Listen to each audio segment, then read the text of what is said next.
বৃত্তীয় গতি chapter continue হচ্ছে, ঠিক আছে।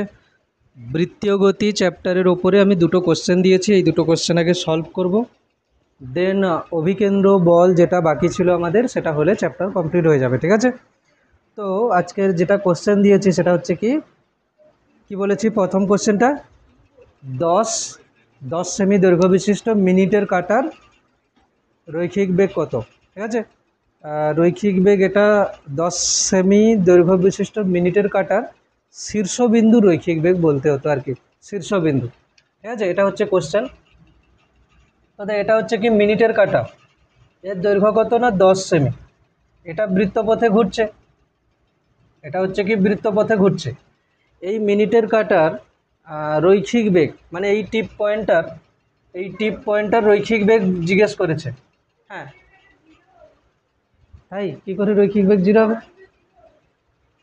রৈখিক বেগ মানে ওই মুহূর্তে রৈখিক বেগ, ওই মুহূর্তে রৈখিক বেগ, গড় রৈখিক বেগ বলেনি, মোট রৈখিক বেগ বলেনি, ঠিক আছে। ওই মুহূর্তে রৈখিক বেগ ভি, ঠিক আছে। ওই মুহূর্তে মানে এইখানে রৈখিক বেগ এদিকে, এখানে রৈখিক বেগ এদিকে, মান ঠিক আছে সব সময় না, মান তো ঠিক আছে সব সময়। কত হবে, কি করে যাব, কি করে যাব বল, কি করে যাব? এখানে একটা ফর্মুলা আমরা জানি, টি সমান 2πr/v, এটা দিয়ে যাওয়া যেতে পারে। আর কি করা যেতে পারে, এটা দিয়ে গেলে হবে। আরেকটা হচ্ছে ভি সমান ওমেগা ইন্টু আর, এটা দিয়ে গেলেও হবে, ভি সমান ওমেগা ইন্টু আর, দুটো দিয়েই করছে, ঠিক আছে। টি সমান 2πr/v, তাহলে ভি কত হবে 2πr/t, তো 2π আর এর মান কত 10 সেমি, মানে 10/100 মিটার, আচ্ছা সেমিতেই থাক। সময় কত লাগবে মিনিটের কাঁটা, মিনিটের কাঁটা একবার ঘুরতে কত সময় লাগবে? হ্যাঁ মিনিটের কাঁটা একবার ঘুরতে সময় লাগবে 60 মিনিট। 60 মিনিট মানে 60 × 60 এত সেকেন্ড, এটা সেমি।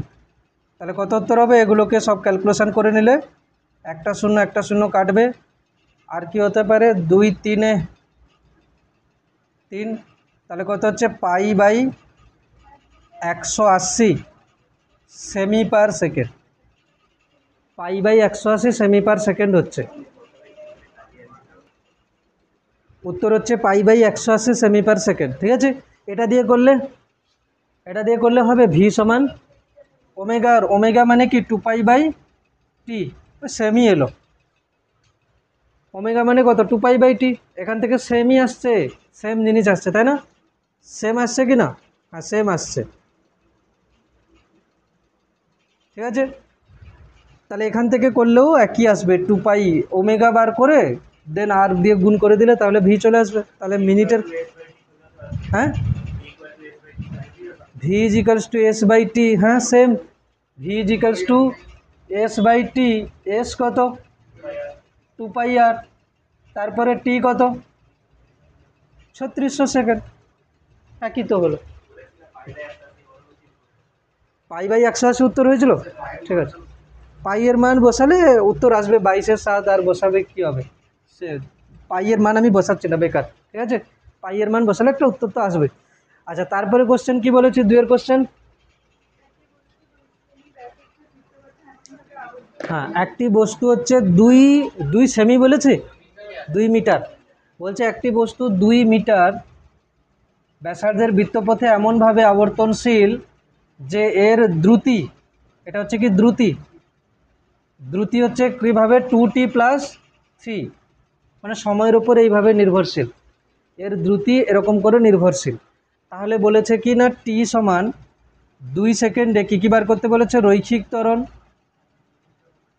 কৌণিক অভিকেন্দ্র ত্বরণ এবং কৌণিক ত্বরণ। এটি হচ্ছে কি রৈখিক ত্বরণ, এসি হচ্ছে কি অভিকেন্দ্র ত্বরণ, আর আলফা হচ্ছে কি কৌণিক ত্বরণ, ঠিক আছে। তো দেখ প্রথম কথা, এটি আমরা কি জানি, এটির ফর্মুলা v²/r, সরি এটি হচ্ছে dv/dt, এটি হচ্ছে dv/dt, আর এসি হচ্ছে কি v²/r, আর আলফা কিভাবে আসবে? হ্যাঁ এখান থেকে আমরা এটা করব যে এটি সমান আলফা ইন্টু আর, এটি সমান আলফা ইন্টু আর, আলফা সমান এটি বাই আর, মানে এটি যদি চলে আসে তাহলে আলফা চলে আসবে। তাহলে প্রথমে আমরা চাই হচ্ছে কি না এটি করছি, এটি করার জন্য কি করব, এটি করার জন্য আমি করব এখান থেকে ক্যালকুলেশন করে নিচ্ছি, এটি করার জন্য ডিভি বাই ডিটি করব, তাই তো। তাহলে এটি সমান ডিভি ডিটি, ডিটি ভি কত হচ্ছে 2t প্লাস 3, তো ডেরিভেটিভ করলে কত হবে 2t এর ডেরিভেটিভ t এর সাপেক্ষে 1 আর 3 হচ্ছে কনস্ট্যান্ট 0, তাহলে কত হবে 2। তাহলে এটি কত আসছে 2, যেই এটি চলে এলো আমি আলফা বার করে নেব, তাই না, যেই এটি চলে এলো আমি আলফা বার করে নেব। এটি সমান আলফা ইন্টু আর, আলফা সমান এটি বাই আর, তো এটির মান হচ্ছে 2 এবং ব্যাসার্ধ কত আছে 2, তাহলে কত হবে 1, কিন্তু এটির একক কী হবে মিটার পার সেকেন্ড, আলফার একক কী হবে রেডিয়ান পার সেকেন্ডের স্কোয়ার, এটির একক মিটার পার সেকেন্ডের স্কোয়ার, এটা হবে রেডিয়ান পার সেকেন্ডের স্কোয়ার। তাহলে আলফা হয়ে গেল। এবারে কি চাই এসি মানে ভি স্কোয়ার বাই আর, তো ভি তো অলরেডি ভি কত আছে, ভি আছে 2t প্লাস 3, তাহলে ভি বার করে নিতে হবে কত সময়ে 2 সেকেন্ডে, ঠিক আছে। তাহলে টি ইজ ইকালস টু 2 সেকেন্ডে ভি কত হবে, ভি হয়ে যাবে 2 ইন্টু 2, তাই না, ভি এর মান দেওয়া আছে দেখ 2t প্লাস 3, তাহলে 2 সেকেন্ডে বেগ কত হবে 2 2 4 3 7 মিটার পার সেকেন্ড, মানে হচ্ছে কি এটা দ্রুতি হচ্ছে এটা 7 মিটার পার সেকেন্ড। এবার আমার যদি চাই এসি মানে অভিকেন্দ্র ত্বরণ কত আসবে V square by R, V square V কত 7, 7 স্কোয়ার বাই আর কত 2, 49 বাই 2 কত হবে 24.5 মিটার পার সেকেন্ডের স্কোয়ার। ক্লিয়ার হয়েছে সবার, দেখে নে একবার। এটি এসি এবং আলফা বার করেছে, ঠিক আছে, তো এটি এসি এবং আলফা বার করেছে, একদম সিম্পলভাবে যেরকম করে সেরকমই করেছে, ঠিক আছে। প্রথমে ভি দেওয়া ছিল, আগের দিন এরকম কোশ্চেন ছিল, এক্স দিয়েছিলাম, এক্সকে ডেরিভেটিভ করে ভি বার করতে হয়েছিল, দেন আবার ভিকে ডেরিভেটিভ করে বার করতে হয়েছিল, ঠিক আছে। এটা নিয়ে কারোর ডাউট আছে? আচ্ছা লিখছিস, লিখতে পারিস, যার হয়নি সে লিখতে পারিস, লিখে নে। এরপরে আমরা আসবো কিনা অভিকেন্দ্র বল, ঠিক আছে, অভিকেন্দ্র বল আসবো এরপর।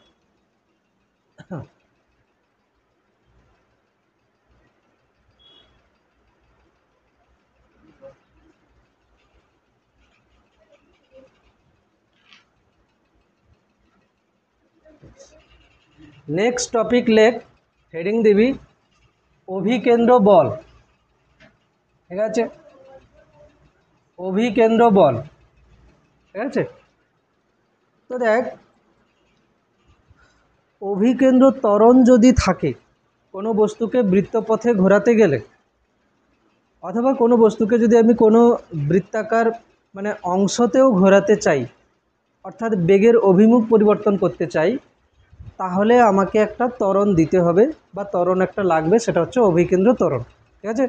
দুটো ত্বরণ আছে, একটা হচ্ছে রৈখিক ত্বরণ কি করে বেগের মান পরিবর্তন করে, আর অভিকেন্দ্র ত্বরণ কি করে বেগের অভিমুখ পরিবর্তন করে। তো কাউকে যদি আমি কন্টিনিউয়াস বৃত্তপথে ঘোরাতে চাই তাহলে কি লাগবে, একটা অভিকেন্দ্র ত্বরণ লাগবে। আচ্ছা অভিকেন্দ্র ত্বরণ যদি চলে, অভিকেন্দ্র ত্বরণ যদি হয় তাহলে সেক্ষেত্রে একটা বল আসবে, সেই বলটা কি হবে অভিকেন্দ্র বল, ঠিক না। তো কি হচ্ছে, তো এখানে যদি একটা বস্তু বৃত্তপথে আবর্তনশীল হয়, যদি একটা বস্তু বৃত্তপথে আবর্তনশীল হয়, সবাই হেডিং দিয়ে নিবি অভিকেন্দ্র বল বলে, অভিকেন্দ্র বল বলে, ঠিক আছে, অভিকেন্দ্র বল। যদি কোনো বস্তু বৃত্তপথে আবর্তনশীল হয় তাহলে সেখানে একটা অভিকেন্দ্র ত্বরণ লাগবে, এবং অভিকেন্দ্র ত্বরণ যদি আছে তাহলে অভিকেন্দ্র বলও হয়ে যাবে এখানে। তাহলে এম ভরের বস্তু যদি হয় তাকে তাহলে কেন্দ্রের দিকে কত বলে টানতে হবে না এম ইন্টু অভিকেন্দ্র ত্বরণ। তাহলে এই যে বলটা হচ্ছে এটা কিন্তু অ্যাকচুয়ালি যে আমরা যেমন পড়েছিলাম না যে টান বল, ঘর্ষণ বল, লম্ব বল, ঠিক আছে, এই রকম টাইপ আমরা যে বিভিন্ন বলের মানে শ্রেণী বিভাগ পড়েছিলাম, এটা কিন্তু সেই রকম শ্রেণী বিভাগে কোনো পড়ছে না। এটা হচ্ছে কি না একটা প্রয়োজন। কিসের প্রয়োজন? না এই বলটা থাকলে পরে মানে কেন্দ্রের দিকে একটা বল থাকলে পরে সেটা বৃত্তপথে ঘুরবে, ঠিক না? এই প্রয়োজন মেটাতে পারে কে কে? টান বল। কোথাও অভিকেন্দ্র, কোথাও হচ্ছে কি টান বল এই অভিকেন্দ্র বল হিসেবে কাজ করতে পারে, কোথাও ঘর্ষণ বল এই অভিকেন্দ্র বল হিসেবে কাজ করতে পারে, কোথাও লম্ব বলও অভিকেন্দ্র বল হিসেবে কাজ করতে পারে। তাহলে লেগ এখানে যে কোনো বস্তুকে কোনো বস্তুকে কোনো এম ভরের বস্তুকে কোনো এম ভরের বস্তুকে আর ব্যাসার্ধের বৃত্তপথে কোনো এম ভরের বস্তুকে আর ব্যাসার্ধের বৃত্তপথে এম ভরের বস্তুকে আর ব্যাসার্ধের বৃত্তপথে আর ব্যাসার্ধের বৃত্তপথে ভি দ্রুতিতে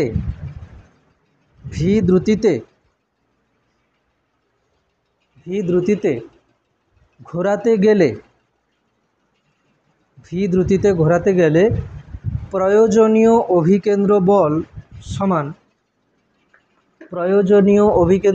সমান এফসি। অভিকেন্দ্র বলের ইংরেজি হচ্ছে কিনা সেন্ট্রিপিটাল অ্যাক্সিলারেশন, ঠিক আছে?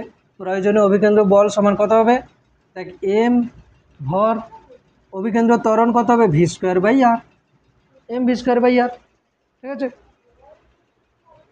অভিকেন্দ্র, আচ্ছা এটা ফোর্স হবে, সেন্ট্রিপিটাল ফোর্স, হ্যাঁ অভিকেন্দ্র বল সেন্ট্রিপিটাল ফোর্স, ঠিক আছে?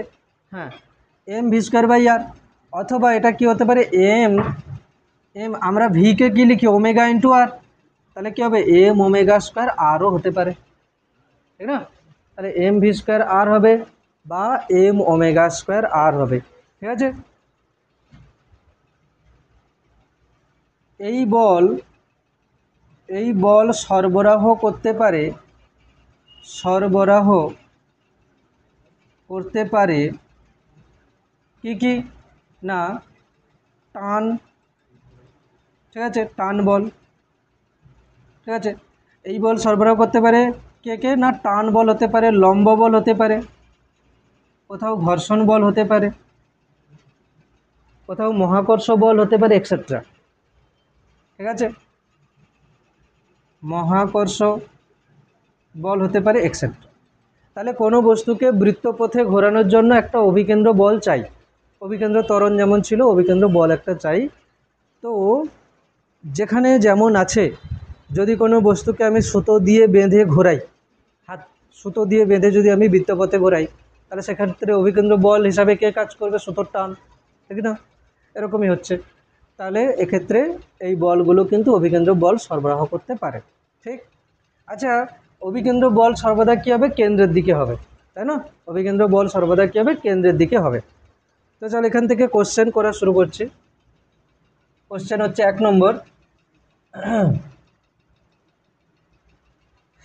1 নম্বর কোশ্চেন হলো যে এটা হচ্ছে কিনা একটা টেবিল আছে এখানে, এটা হচ্ছে একটা টেবিল আছে এখানে, একটা হচ্ছে কিনা হরাইজন্টাল টেবিল। এখানে একটা পিন দিয়ে পিন হচ্ছে কি মারা আছে এই টেবিলে, এবং সেখানে সুতোর সাহায্যে বস্তুটাকে এখানে রাখা আছে টেবিলের উপরে, ঠিক আছে? টেবিলটা কিন্তু কি হচ্ছে না ঘর্ষণহীন টেবিল এখন বলেছে। তাহলে কি হচ্ছে? এটা হলো একটা অনুভূমিক টেবিল, হরাইজন্টাল টেবিল, তার এখানে একটা পিন মারা আছে এবং এখানে সুতোর সাহায্যে এম ভরের বস্তুকে কি করা আছে? বেঁধে রাখা হয়েছে। এবারে কি হলো? এই ঘর্ষণহীন টেবিল, অনুভূমিক টেবিলটাকে ওমেগা কৌণিক বেগে ঘোরানো হলো, ওমেগা কৌণিক বেগে ঘুরছে, তাহলে তার সাথে সাথে বস্তুটাও ঘুরবে, ঠিক আছে? বস্তুটা ঘুরবে। এখন প্রশ্ন হলো সুতোতে টান কত? সুতোতে টান কত, ঠিক আছে? তো আমি দেখব কি এখানে সুতোতে টান, দেখ যখন কোনো বস্তু বৃত্তপথে ঘুরছে, দেখা গেল এরকম কোথাও আছে বস্তু বৃত্তপথে ঘুরছে, আমি এরকম একটা উদাহরণ নিচ্ছি, এটা হচ্ছে বস্তু, এর ওপরে অনেক রকমের বল প্রযুক্ত হয়েছে। ধরো এদিকে একটা বল প্রযুক্ত হয়েছে, এদিকে বল প্রযুক্ত হয়েছে, এদিকে বল প্রযুক্ত হয়েছে, আমি সব কিছু করেছি। করার পরে আমি উপাংশ ভাগ করার পরে আমি যেটা এফ সেন্টার, ঠিক আছে, F net towards centre, F net towards centre মানে কি কেন্দ্রের দিকে মোট বল, বোঝা গেল? কেন্দ্রের দিকে মোট বল যেটাই হবে সেটাই হবে কি না অভিকেন্দ্র বল, হ্যাঁ কি না? ধরো এখানে অনেক বল প্রযুক্ত হয়েছে, দুটো তিনটে চারটে হতে পারে, যেমন ফ্রি বডি ডায়াগ্রাম আসবে, আমি তাদেরকে উপাংশ ভাগ করে দেখব কি এর কেন্দ্রের দিকে মোট যে বলটাই হবে সেটাই হচ্ছে কি অভিকেন্দ্র বল, কেন কি একে বৃত্তপথে ঘোরানোর জন্য কেন্দ্রের দিকের বলটাই দায়ী। তো বল এখানে যদি আমি এটা করি, আমি যদি এরকম করে দেখাই এটাকে, এটা যদি বস্তু হয় এম ভরের বস্তু, এটা যদি সুতো দিয়ে বাঁধা থাকে ওমেগা, তাহলে এ তো এরকম বৃত্তপথে ঘুরছে, তাই না? এ তো বৃত্তপথে ঘুরছে, এর উপরে টান কোন দিকে কাজ করছে? এদিকে। তো এই টানটাই তো অভিকেন্দ্র বল হিসেবে কাজ করবে এখানে। তাহলে টি হবে কত? অভিকেন্দ্র বল কত হবে? এম, বস্তুটার ভর কত? এম ওমেগা স্কোয়ার আর এই সুতোর দৈর্ঘ্য দেওয়া আছে ধরো এল, তাহলে এম ওমেগা স্কোয়ার এল, সুতোতে টান হয়ে যাবে কত? এম ওমেগা স্কোয়ার এল, সোজা একদম এম ওমেগা স্কোয়ার এল, ঠিক আছে? লিখে নে, সুতোতে টান এখানে অভিকেন্দ্র বল হিসেবে কাজ করছে।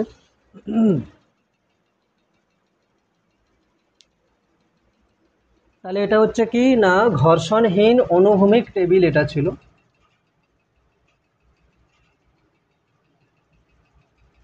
তোদের কার কার মনে হচ্ছে যে এখানে ওজন লম্ব বল এগুলো কিছুই তো ধরা হয়নি?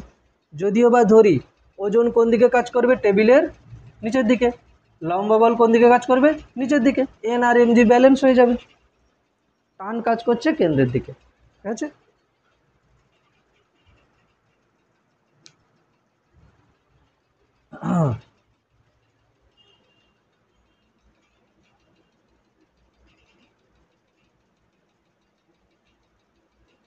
তাহলে এটা কিন্তু মেন জায়গা যে বৃত্তপথে যখন চলছে তখন কি হবে না F net toward centre, F net toward centre হচ্ছে কি অভিকেন্দ্র বল, বোঝা গেল?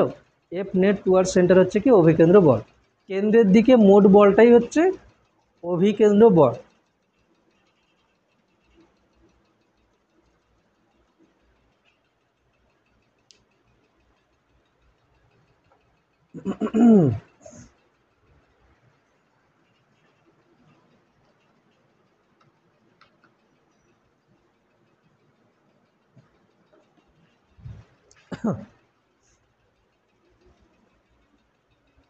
নেক্সট কোশ্চেন, নেক্সট কোশ্চেন হচ্ছে কি আমি দিলাম এই রকম অনুভূমিক টেবিলই দিয়েছি, কিন্তু টেবিলটার উপরে যে বস্তু আছে সেটা সুতো দিয়ে বাঁধা নেই, এটা অনুভূমিক টেবিল আছে, ঠিক আছে? এটা হচ্ছে অনুভূমিক টেবিল আছে, এটা হলো এর কেন্দ্র, এখান থেকে এল দূরত্বে এটা কিন্তু সুতো দিয়ে বাঁধা নেই, এল দূরত্বে ক্যাপিটাল এম ভরের বস্তু এখানে আছে, ক্যাপিটাল এম ভরের বস্তু এখানে আছে, ঠিক আছে? তো কথা হচ্ছে যে ওমেগা কৌণিক বেগে ঘুরছে, ঠিক আছে? ওমেগা কৌণিক বেগে ঘুরছে। তো আমার প্রশ্ন হলো যে যদি টেবিল এবং ব্লক এর মধ্যে স্থিত ঘর্ষণ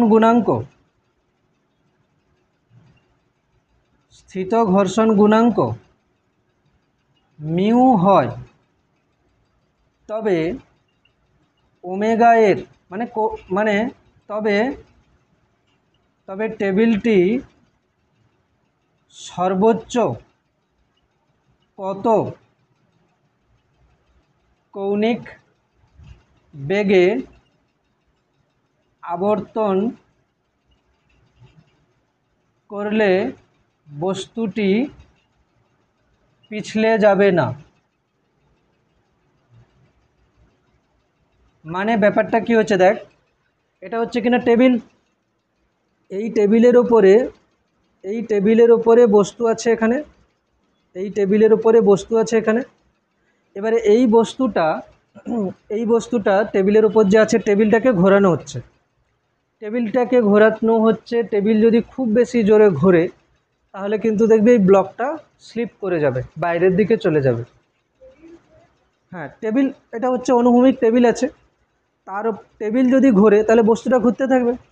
টেবিল যদি আরও জোরে ঘোরে তাহলে কী হবে, একটা সময় বস্তুটা বাইরের দিকে ছিটকে যাবে। কেন? হ্যাঁ, টেবিলের উপরেই আছে, ঘর্ষণ বল কাজ করছে ওকে ঘোরানোর জন্য। এবার এই ঘর্ষণ বলের একটা ম্যাক্সিমাম মান হয়, সেই মানটার থেকে যদি অভিকেন্দ্র বল যদি বেশি হয়ে যায়, মানে তাহলে প্রয়োজনীয় অভিকেন্দ্র বল যদি বেশি হয় অথচ সেই পরিমাণে ঘর্ষণ বল দিতে পারছে না কে, তাহলে বস্তুটা কী হবে, পিছলে যাবে। ঠিক আছে? আচ্ছা, আগে কোশ্চেনটা লিখে নে তারপরে বলছি।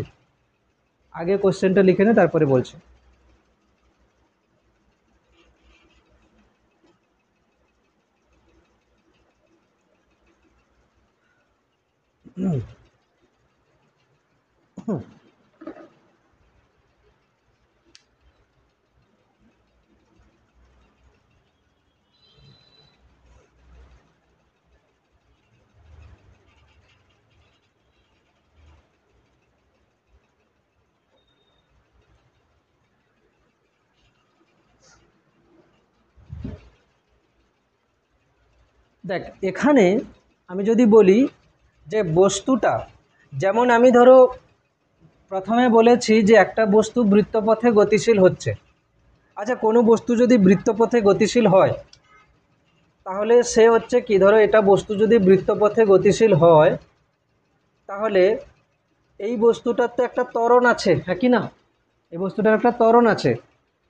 ত্বরণ কোন দিকে? কেন্দ্রের দিকে। বা এর জন্য এর ত্বরণ কোন দিকে আছে? কেন্দ্রের দিকে, v²/r। তার মানে এই যে বস্তুটার কথা বলছি এটা হচ্ছে কি একটা ত্বরণ সহ গতিশীল বস্তু। আমি যদি এর উপরে কেউ যদি বসে যায় এর উপরে, তাহলে সে কোথায় আছে? ত্বরণ সহ গতিশীল নির্দেশতন্ত্রে আছে। ত্বরণ সহ গতিশীল নির্দেশতন্ত্রকে কি বলে? অজড়ত্বীয় নির্দেশতন্ত্র বলে। কি বলে? অজড়ত্বীয় নির্দেশতন্ত্র বলে। তো এইটার উপরে যে কেউ থাকবে তার উপরে কি হবে? অলিক বল কাজ করবে একটা। অলিক বল কোন দিকে কাজ করবে? যেদিকে ত্বরণ তার উল্টো দিকে। এর উপরে যদি m ভরের বস্তু থাকে তাহলে তার উপরে একটা বাইরের দিকে বল কাজ করবে, মানে বাইরের দিকে ছিটকে যাওয়ার চান্স আছে। ঠিক আছে?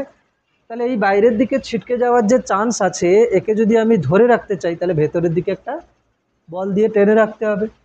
বোঝা গেল কি? তার মানে এই যে বস্তুটা বৃত্তপথে ঘুরছে, এই ঘোরার মানে কি এ ত্বরণ সহ গতিশীল বস্তু।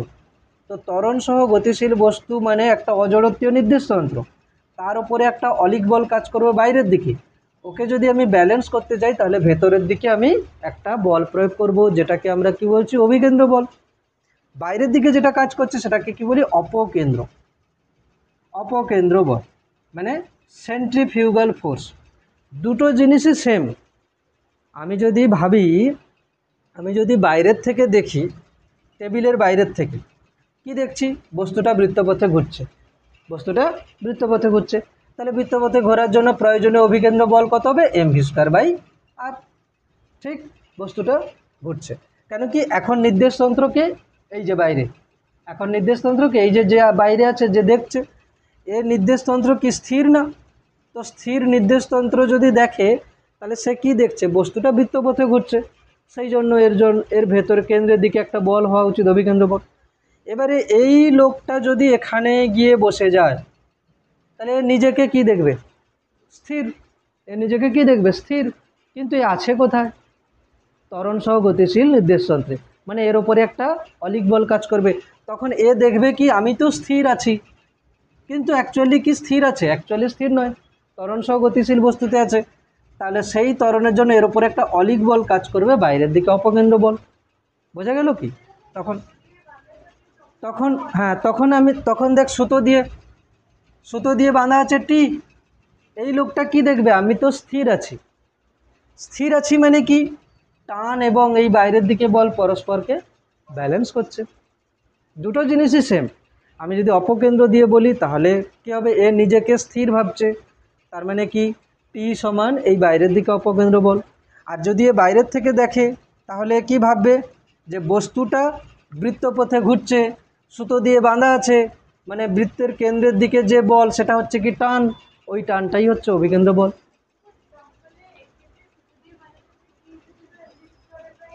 হ্যাঁ, অবশ্যই কাজ করছে, তখন অন্য কোনো বল কাজ করছে। আমি যখন প্রথম কোশ্চেন দিয়েছিলাম তখন বলেছিলাম টেবিলটা ঘর্ষণহীন, বলেছিলাম না? এখন কিন্তু বলেছি যদি টেবিল এবং ব্লকের মধ্যে স্থিত ঘর্ষণ গুণাঙ্ক মিউ হয়, মানে এখন কোন বল কাজ করবে, ঘর্ষণ বল। এর পরের কোশ্চেন আমার আসবে সুতো দিয়েও বাঁধা থাকবে এবং ঘর্ষণও থাকবে, মানে আমি একটা একটা করে যাচ্ছি, প্রথমে শুধু টান, পরে আমি এই কোশ্চেন করছি শুধু ঘর্ষণ বল, দেন আমি দুজনকে নিয়ে আসবো একসঙ্গে, ঠিক আছে? স্টেপ বাই স্টেপ এরকম হচ্ছে। এবার দেখ, বল এই যে যে বস্তুটা ঘুরছে বৃত্তপথে, হ্যাঁ, এখানে কি কোনো সুতো টুতো দিয়ে জোড়া আছে? নেই। তাহলে এখানে কোন বল একে ঘোরাচ্ছে? ঘর্ষণ বল, অবভিয়াসলি ঘর্ষণ বল। কি করে বুঝছি? না, এ যখন বৃত্তপথে ঘুরবে, তখন এর বাইরের দিকে ছিটকে যাওয়ার চান্স আছে, মানে কি এ যখন বৃত্তপথে ঘুরছে তখন এর এই যে যে বাইরের দিকে ছিটকে যাওয়ার চান্স আছে, তার জন্য এর কেন্দ্রের দিকে একটা ঘর্ষণ বল অ্যাপ্লাই হয়ে যাবে, কেন কি বাইরের দিকে যাওয়ার টেন্ডেন্সি আছে। আমরা জানি ঘর্ষণ বল কখন কাজ করে, যদি গতিশীল হয় বা গতিশীল হওয়ার উপক্রম হয় বা গতিশীল করার চেষ্টা করি, একে বাইরের দিকে বেরিয়ে যাওয়ার টেন্ডেন্সি আছে, মানে ফ্রিকশান ফোর্স। এ যদি রেস্টে থাকে তার মানে কি হচ্ছে, পুরোপুরি ফ্রিকশান একে ব্যালেন্স করে রেখেছে। তাহলে বল এই ফ্রিকশানের ম্যাক্সিমাম মান কত হতে পারে? যত ফ্রিকশানের ম্যাক্সিমাম মান হবে সেই অনুযায়ী ওমেগা ম্যাক্সিমাম হবে, তার থেকে যদি বেশি হয় ফ্রিকশান একে ব্যালেন্স করতে পারবে না, বাইরের দিকে বলটা বেশি হবে, ও বাইরের দিকে ছিটকে যাবে। ক্লিয়ার হচ্ছে কি না? এ বৃত্তপথে ঘুরছে, ম্যাক্সিমাম mv²/r, আমি বুঝবো কি করে? না, এই ঘর্ষণ বল যতটা, কি বলছে, টেবিলটি সর্বোচ্চ কত কৌণিক বেগে আবর্তন করলে বস্তুটি পিছলে যাবে না, বস্তুটিকে ধরে রাখবে কোন বল? ঘর্ষণ বল। এর বাইরের দিকে যাওয়ার টেন্ডেন্সি আছে, বস্তুটিকে ধরে রাখবে কে? ঘর্ষণ বল। ম্যাক্সিমাম ঘর্ষণ বল কত হতে পারে, ম্যাক্সিমাম ফ্রিকশান ফোর্স কত হতে পারে? না, ঘর্ষণ গুণাঙ্ক ইন্টু লম্ব বল। লম্ব বল এখানে কত? এমজি। এখানে হচ্ছে ওজন কত? এমজি। লম্ব বল কত? এন। তাহলে এন সমান এমজি। তাহলে ম্যাক্সিমাম ঘর্ষণ বল কত হতে পারে? Mu into N. তাহলে মিউ ইন্টু এমজি। এই ঘর্ষণ বলটা যখন ম্যাক্সিমাম হচ্ছে তখন যে কৌণিক বেগ হবে ততটা আমি ম্যাক্সিমামে ঘোরাতে পারি। এর চেয়ে বেশি ঘোরানো মানে কি হবে? বাইরের দিকে অপকেন্দ্র বল বেশি হবে। ম্যাক্সিমাম ঘর্ষণ বল তো এটা, দেখা গেলো বাইরের দিকে অপকেন্দ্র বল হচ্ছে 12, ম্যাক্সিমাম ঘর্ষণ বল 10, তাহলে বাইরের দিকে ছিটকে যাবে। তাহলে আমি কি করব এখানে মিউ, তাহলে কি করব, মিউ এমজি সমান এম ওমেগা স্কোয়ার ম্যাক্সিমাম, আমাদেরকে যেহেতু ওমেগা দেওয়া ছিল, ইন্টু এল। আমাদের ভি দেওয়া ছিল না, ভি দেওয়া থাকলে ভি বলতাম, ওমেগা দেওয়া আছে ওমেগা হবে। যদি ভি এর কথা বলতো তখন কি হতো, মিউ এমজি সমান mv² ইন্টু এল। কি, যদি যদি ভি বার করতে বলতো তাহলে এখান থেকে আসতো, তাহলে করে নে, ভি বার করে নে, এক কাজ কর, ভি বার করে, এম কেটে যাবে, তাহলে এটা কত হবে? এটা হয়ে যাবে, আচ্ছা এখানে নিচে হবে mv²/r, না v² লিখলে নিচে এল হবে, আর লিখছি এখানে আর, আর লিখে দিচ্ছি, এটা এগুলো সব আর লিখে দিচ্ছি, ঠিক আছে? আর তাহলে কত হবে? ভি ম্যাক্সিমাম হয়ে যাবে কত না, √/μ/r/g, √/μ/r/g। আর এখান থেকে যদি বলি এম কেটে যাবে, ওমেগা ম্যাক্সিমাম কত হয়ে যাবে না, √/μg/r।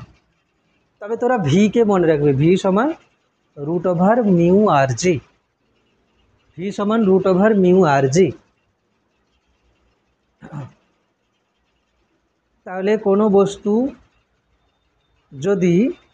বস্তু যদি এই কোশ্চেনটাকে আমি এরকম নিতে পারি না, টেবিল বাদে আমি যে রাস্তা বলি, মিউ ঘর্ষণ গুণাঙ্ক বিশিষ্ট রাস্তা, সেখানে একটা গাড়ি চলছে, ভি বেগে, এই রাস্তার ঘর্ষণ গুণাঙ্ক মিউ। তাহলে গাড়ি যদি বৃত্তপথে ঘোরে তাহলে তার জন্য অভিকেন্দ্র বলকে কে সরবরাহ করবে? এখানে ঘর্ষণ বল, রাস্তা এবং টায়ারের মধ্যে ঘর্ষণ বল আসছে। আগে লিখে নে, আগে এটা ক্লিয়ার কর।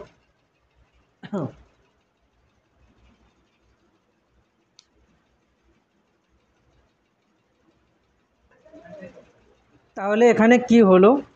এখানে হলো যে ম্যাক্সিমাম ঘর্ষণ বল কত হচ্ছে? Mu MG.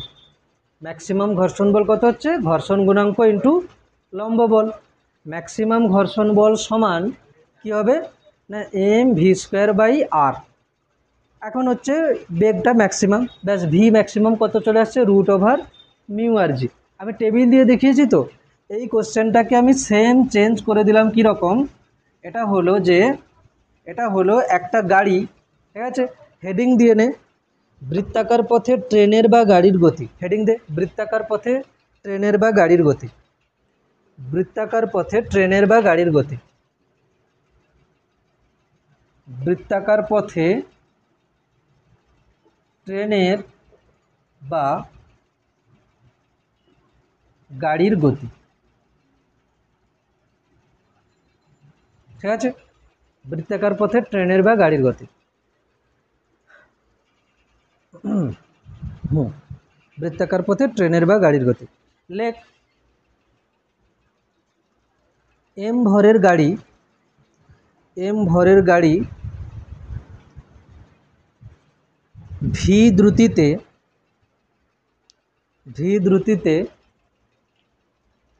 গতিশীল। এম ভরের গাড়ি ভি দ্রুতিতে গতিশীল।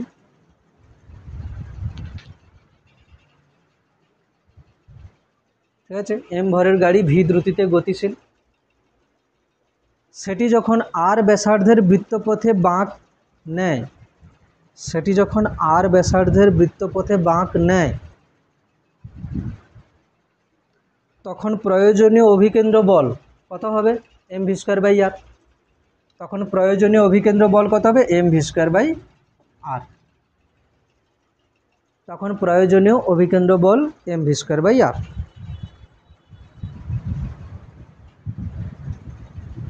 তখন প্রয়োজনীয় অভিকেন্দ্র বল এম ভি স্কোয়ার বাই আর। অবশ্যই এম ভরের বস্তু, এই যে এম ভরের বস্তু আর ব্যাসার্ধের বৃত্তপথে ভি দ্রুতিতে বাঁক নিচ্ছে। এটা রাস্তার একটা আমি পার্ট দেখিয়েছি। তাহলে কত প্রয়োজনীয় অভিকেন্দ্র বল লাগবে? এম ভি স্কোয়ার বাই আর পূর্ণচ্ছেদ। এই অভিকেন্দ্র বল সরবরাহ করে কে?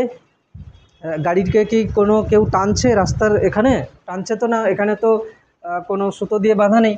তাহলে কি লিখব? এই অভিকেন্দ্র বল সরবরাহ করবে রাস্তা এবং টায়ারের মধ্যে। আমি বলছি এখন স্থিত ঘর্ষণ নাকি চল ঘর্ষণ? রাস্তা এবং টায়ারের মধ্যে স্থিত ঘর্ষণ লিখব নাকি চল ঘর্ষণ লিখব? গাড়ি চলছে বলে, তাই তো? গাড়ি চলছে বলে চল ঘর্ষণ নয়, এটা স্থিত ঘর্ষণ হবে। কি করে দেখ? যেমন আমি তোকে দেখাচ্ছি, এদিকে দেখাচ্ছি দেখ।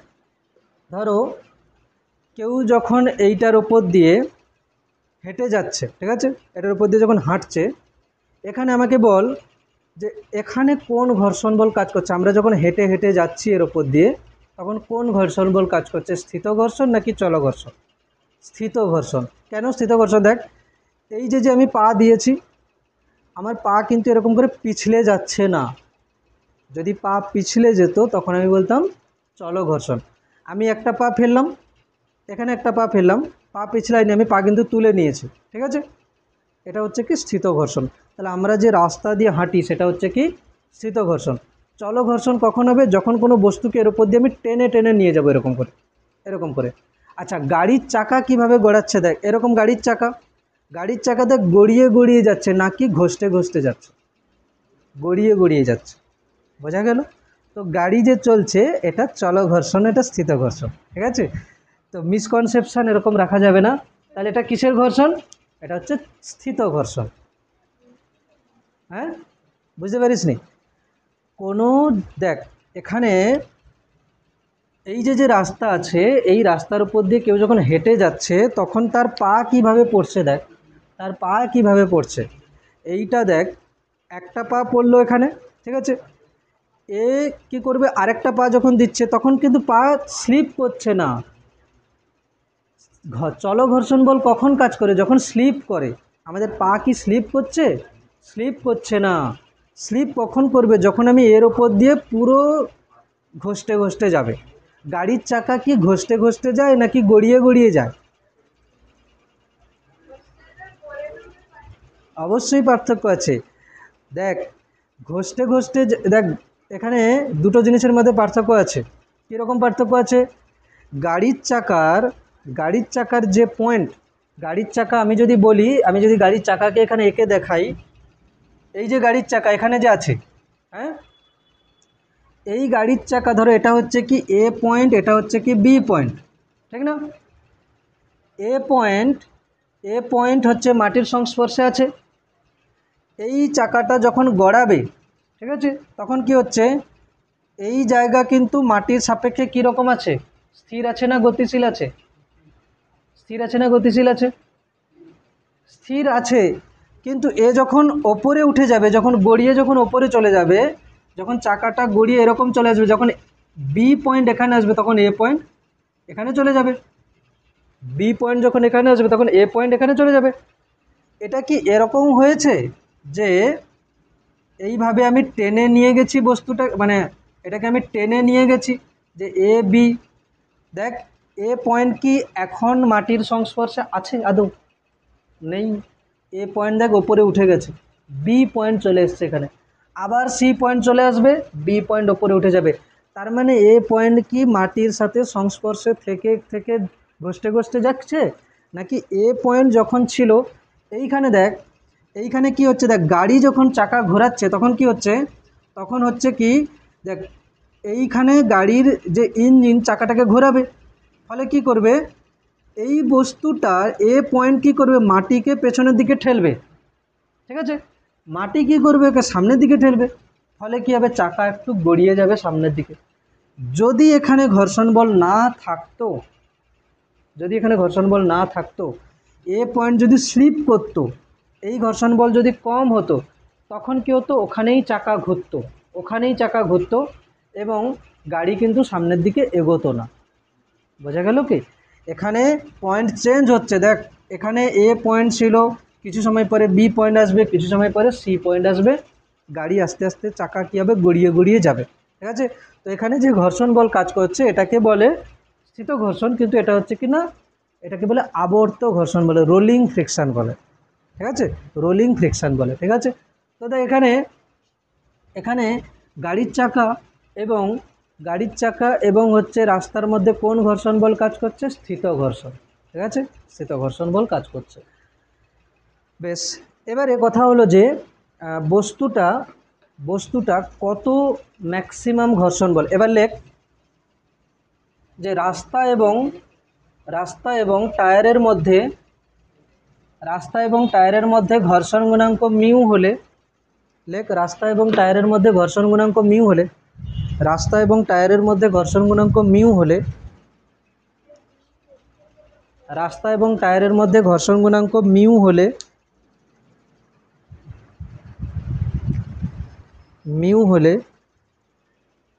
সর্বোচ্চ স্থিত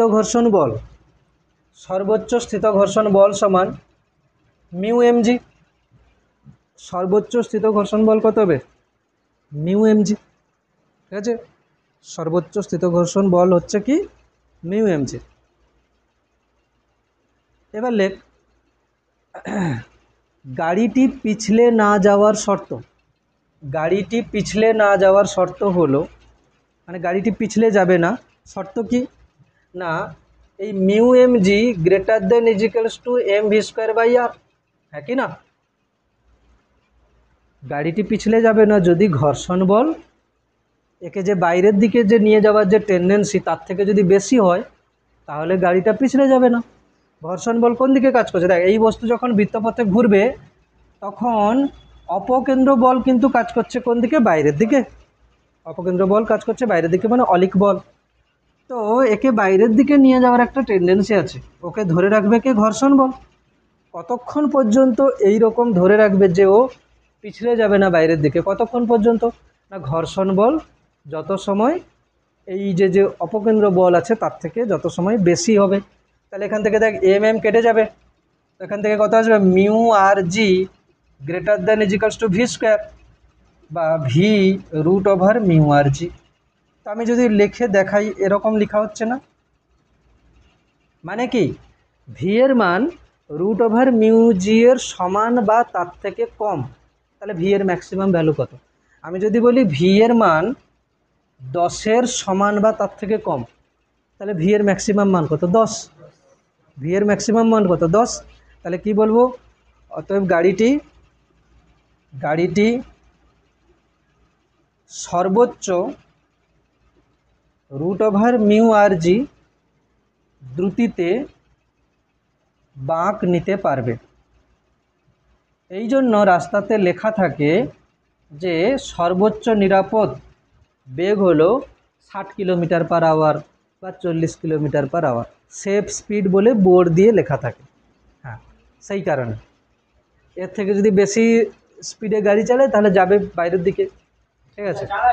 হ্যাঁ, চালাই সেরকম করে কি করে, যখন চালাই তখন বাঁকও নেয় বেশি করে।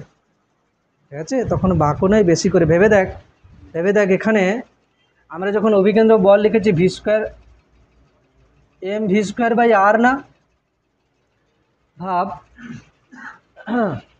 ভি যদি বেশি আমি করি তাহলে আর কেও বেশি করতে হবে, তাতে করে ব্যালেন্সে থাকবে। মানে ওপর যদি বাড়াই নিচেও বাড়াতে হবে। মানে খুব বেশি স্পিডে যদি বাঁকতে হয় তাহলে একটু দূর থেকে বাঁকতে হবে। ওই জন্য বেশিরভাগ চালক দেখবি, এটা ধরো রাস্তা, মোটা রাস্তা, ও কী করে একদম এই সাইড দিয়ে গাড়ি চালায়, না তো কি এই সাইড দিয়ে গাড়ি চালায়। যে এই সাইড দিয়ে গাড়ি চালায় সে হচ্ছে একটু বোকা টাইপের। ঠিক আছে?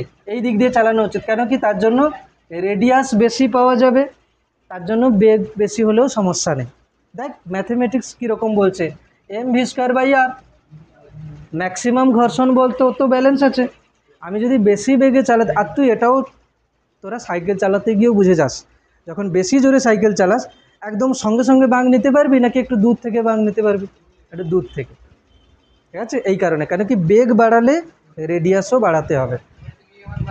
হ্যাঁ, বেগ বাড়ালে রেডিয়াস বাড়াতে হবে। না হলে আরেকটা কি, যখন এটাই হলো এরই সঙ্গে রিলেটেড, যখন আমরা সাইকেল চালাই বা বাইক চালাই তখন আমরা একটা কায়দা করি কি, আমরা নিজেরা বৃত্তের দিকে বেঁকে যাই। কিন্তু গাড়ির ক্ষেত্রে তো ওটা সম্ভব নয়।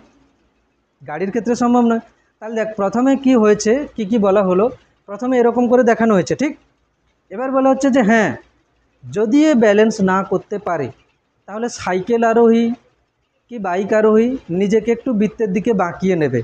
বাঁকিয়ে নিলে কি হবে, যে প্রতিক্রিয়া বলের একটা উপাংশ কেন্দ্রের দিকে পেয়ে যাবে, তাহলে অভিকেন্দ্র বল সরবরাহ হয়ে যাবে। আচ্ছা, গাড়ি তো এরকম বাঁকতে পারবে না। গাড়ির ক্ষেত্রে কী হবে, রাস্তার ব্যাঙ্কিং করা হবে, রাস্তার বাইরের সাইডটা একটু উঁচু করা হবে, ভেতর সাইডটা একটু নিচু করা হবে। তাহলে এখান থেকে দুটো টার্ম কন্টিনিউ চলে আসবে, সাইকেল আরোহী গতি। চল, লিঙ্ক হচ্ছে পরপর। সাইকেল আরোহীর হেডিং দে। ঠিক আছে? কী হয়েছে? লেখ অনুভূমিক বৃত্তাকার পথে সাইকেল আরোহীর গতি। অনুভূমিক বৃত্তাকার পথে সাইকেল আরোহীর গতি। চলো হেডিং। তাহলে ম্যাক্সিমাম সেফ স্পিড এটা হচ্ছে রুট ওভার মিউ আর জি। মনে থাকবে তো? থ্রু কোশ্চেন এসে যেতে পারে। যদি অনুভূমিক বৃত্তাকার পথে ঘোরে তাহলে কত হবে? রুট ওভার মিউ আর জি। আচ্ছা, এবারে কি বলেছি, অনুভূমিক বৃত্তাকার পথে সাইকেল আরোহীর গতি। অনুভূমিক বৃত্তাকার পথে সাইকেল আরোহীর গতি। ক্লিয়ার হয়েছে? হ্যাঁ। তো দেখ এখানে আমি এই রকম করে আমি ট্র্যাক বানিয়েছি। ঠিক আছে? অনুভূমিক, এটা হচ্ছে কি অনুভূমিক বৃত্তাকার পথ। ঠিক আছে? তো এখানে যে সাইকেল আরোহী যে বাঁক নিচ্ছে সে কিন্তু কীরকম হয়ে থাকবে, এরকম হয়ে থাকবে, ঠিক আছে। এরকম করে সাইকেল আরোহী এরকম করে বাঁক নেবে, তাই না, মানে বৃত্তের দিকে একটু ঝুঁকে থাকবে। তো ধরো বৃত্তের কেন্দ্রের দিকে যদি ঝুঁকে থাকে, তাহলে রাস্তা কি করবে, ওই আরোহীর ওপরে আমরা তো ফ্রি বডি ডায়াগ্রাম বানাচ্ছি। কার বানাচ্ছি ফ্রি বডি ডায়াগ্রাম? সাইকেল আরোহী। ফ্রি বডি ডায়াগ্রামে আমি কি বলেছিলাম প্রথমে, যে বস্তুর ওপরে প্রযুক্ত বল, নাকি বস্তু কাউকে বল দিচ্ছে। এই সাইকেল মাটিতে যে বল দেবে, মাটি ওকে প্রতিক্রিয়া বল দেবে। এই প্রতিক্রিয়া বলকে আমি লিখেছি আর। এই প্রতিক্রিয়া বলটাকে আমরা কি বলছি, যে স্পর্শ বল। আচ্ছা, স্পর্শ বল কী কী ছিল, আর কী কী ছিল? একটা ছিল ঘর্ষণ বল, এরকম বলেছিলাম। এই যে একটা বস্তু ছিল লম্ব বল, আর এটা হচ্ছে ঘর্ষণ বল। দুজনের লব্ধি যেটা হচ্ছে সেটা হচ্ছে কি স্পর্শ বল, দুজনকে লব্ধি করে। তো আজকের বলা হচ্ছে কি না, এটা হচ্ছে কি না স্পর্শ বল বা প্রতিক্রিয়া বল। ভূমি দ্বারা সাইকেল আরোহীর ওপরে প্রতিক্রিয়া বল কত হচ্ছে? আর। এখানে কে কে আছে? ঘর্ষণ বলও আছে, লম্ব বলও আছে। আচ্ছা, এখানে আরেকটা জিনিস কি হবে না, এই সাইকেল আরোহীটা উল্লম্ব থেকে থিটা কোণে বেঁকে গেছে। উল্লম্বের থেকে কত কোণে বেঁকে গেছে? থিটা কোণে। তাহলে আর এর দুটো উপাংশ আসবে, এদিকে উপাংশ কত আসবে? এদিকে উপাংশ আসবে, ওপরের দিকে আসবে কত? কস থিটা, আর কস থিটা। আর নিচের দিকে কি আসবে? আর সাইন থিটা, ঠিক। আচ্ছা, সাইকেল আরোহীর ওজন কোন দিকে কাজ করবে? নিচের দিকে। এর যে ওজন আছে, আমি এখান থেকে দেখাচ্ছি বা এখান থেকে দেখাচ্ছি, ওজন কোন দিকে কাজ করবে? নিচের দিকে। তো বল এখানে কে কাকে ব্যালেন্স করে গেছে দেখ। প্রথমে আর সাইন থিটা, আমি বলেছি যে ফ্রি বডি ডায়াগ্রাম করার পরে বৃত্তের কেন্দ্রের দিকে মোট যে বল হবে সেটাই হচ্ছে কি প্রয়োজনীয় অভিকেন্দ্র বল। অভিকেন্দ্র বল ভেতরের দিকে যেটা কাজ করছে সেটা বৃত্তা, এটা হচ্ছে বৃত্ত, এই বৃত্তের কেন্দ্রের দিকে কাজ করছে আর কস থিটা, তার মানে এটাই অভিকেন্দ্র বল। আর কস থিটা কী হবে না, m V square by r. অলিক বল, অলিক বল আমি অলিক বলের হিসাবে বলতে পারি। অলিক বল সবথেকে ভালো বাইরের থেকে দেখা। অলিক বলে করা মানে একটু জটিল টাইপের হয়। আমি বাইরের থেকে দেখব এই সাইকেল আরোহীটা বৃত্তপথে ঘুরছে, ব্যাস। বৃত্তের পথে ঘোরার জন্য অভিকেন্দ্র বল দরকার। এখানে অভিকেন্দ্র বল আমি বৃত্তের কেন্দ্রের দিকে কোন বল দেখতে পাচ্ছি? আর সাইন থিটা, মানে এটাই হচ্ছে অভিকেন্দ্র বল, ব্যাস। আর বেশি কিছু ভাবারই দরকার নেই, ঠিক আছে। যে কোনো একটা দিয়ে করা উচিত, হয় অভিকেন্দ্র দিয়ে করলে ভালো, সবথেকে ভালো অভিকেন্দ্র দিয়ে করা। অপকেন্দ্র বাইরের দিকে হচ্ছে, আমার অত কিছু দেখার দরকার নেই। আমি করব কি, বৃত্তপথে ঘুরছে, কেন্দ্রের দিকে যে বল পাচ্ছি মোট, ওটাই অভিকেন্দ্র বল। এম ভি স্কোয়ার আর সমান, ওই জন্য আমি লিখেছিলাম না, এফ নেট টুয়ার্ডস সেন্টার সমান m V square by r, ঠিক আছে। তাহলে এম ভি স্কোয়ার বাই, আচ্ছা এটা হচ্ছে কি আর সাইন থিটা, কেন্দ্রের দিকে হচ্ছে মানে M V square by R. আর কস থিটা কাকে ব্যালেন্স করছে? এম জিকে। এটা হলো 1 নম্বর, এটা হলো 2 নম্বর। 1কে 2 দিয়ে ভাগ করে দে, কী হবে দেখ, ট্যান থিটা। ট্যান থিটা আর আর কেটে যাবে, M V square by R M M কেটে যাবে, মানে কী হবে V square by R G. একে তোরা এইরকমই রাখতে দে, কেন কি এখান থেকে বিভিন্ন রকমের কোশ্চেন চলে আসবে। যদি ভি দেওয়া থাকে, থিটা দেওয়া থাকে, আর বার করতে বলতে পারে, বা ভি দেওয়া আছে, আর দেওয়া আছে, থিটা বার করতে বলতে পারে, যেমন দেবে সেই অনুযায়ী হবে।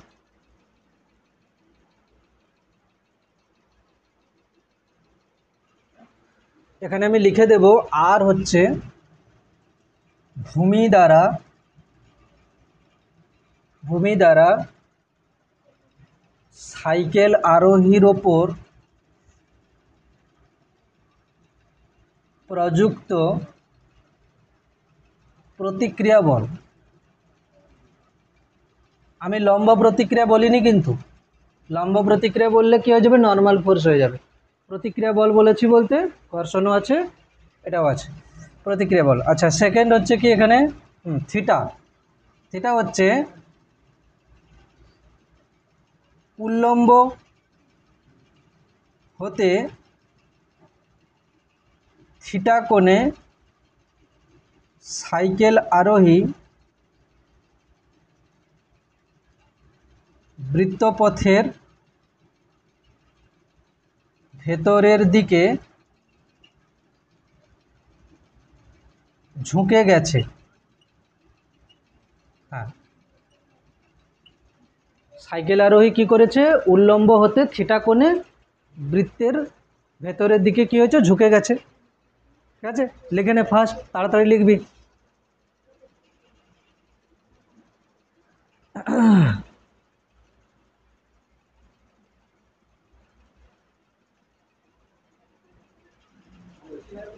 ঠিক আছে, হলো।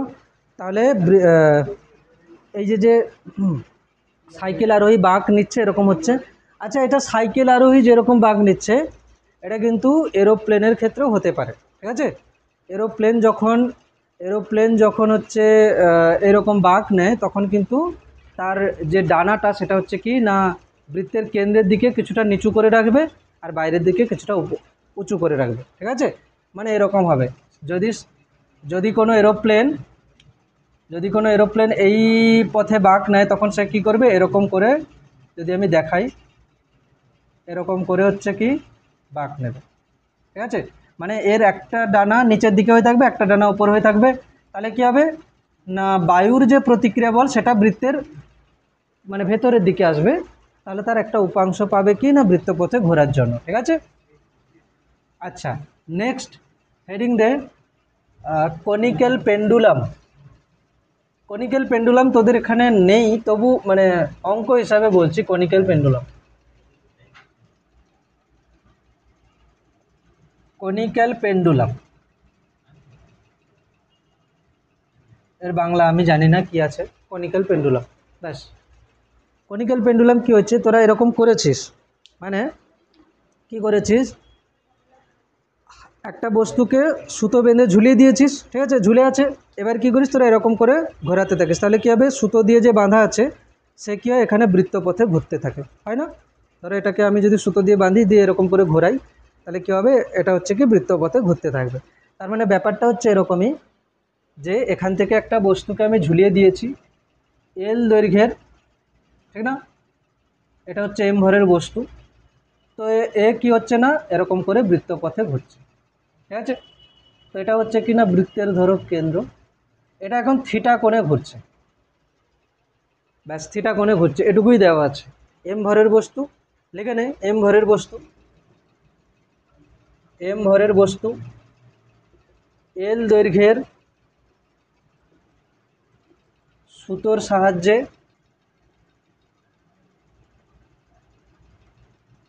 এল দৈর্ঘ্যের সুতোর সাহায্যে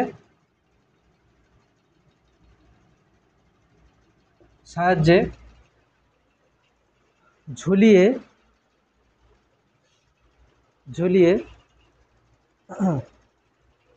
উল্লম্ব রেখার সাপেক্ষে থিটা কোণে, উল্লম্ব রেখার সাপেক্ষে থিটা কোণে, উল্লম্ব রেখার সাপেক্ষে থিটা কোণে, উল্লম্ব রেখার সাপেক্ষে থিটা কোণে, এটা উল্লম্ব রেখা না, উল্লম্ব রেখার সাপেক্ষে থিটা কোণে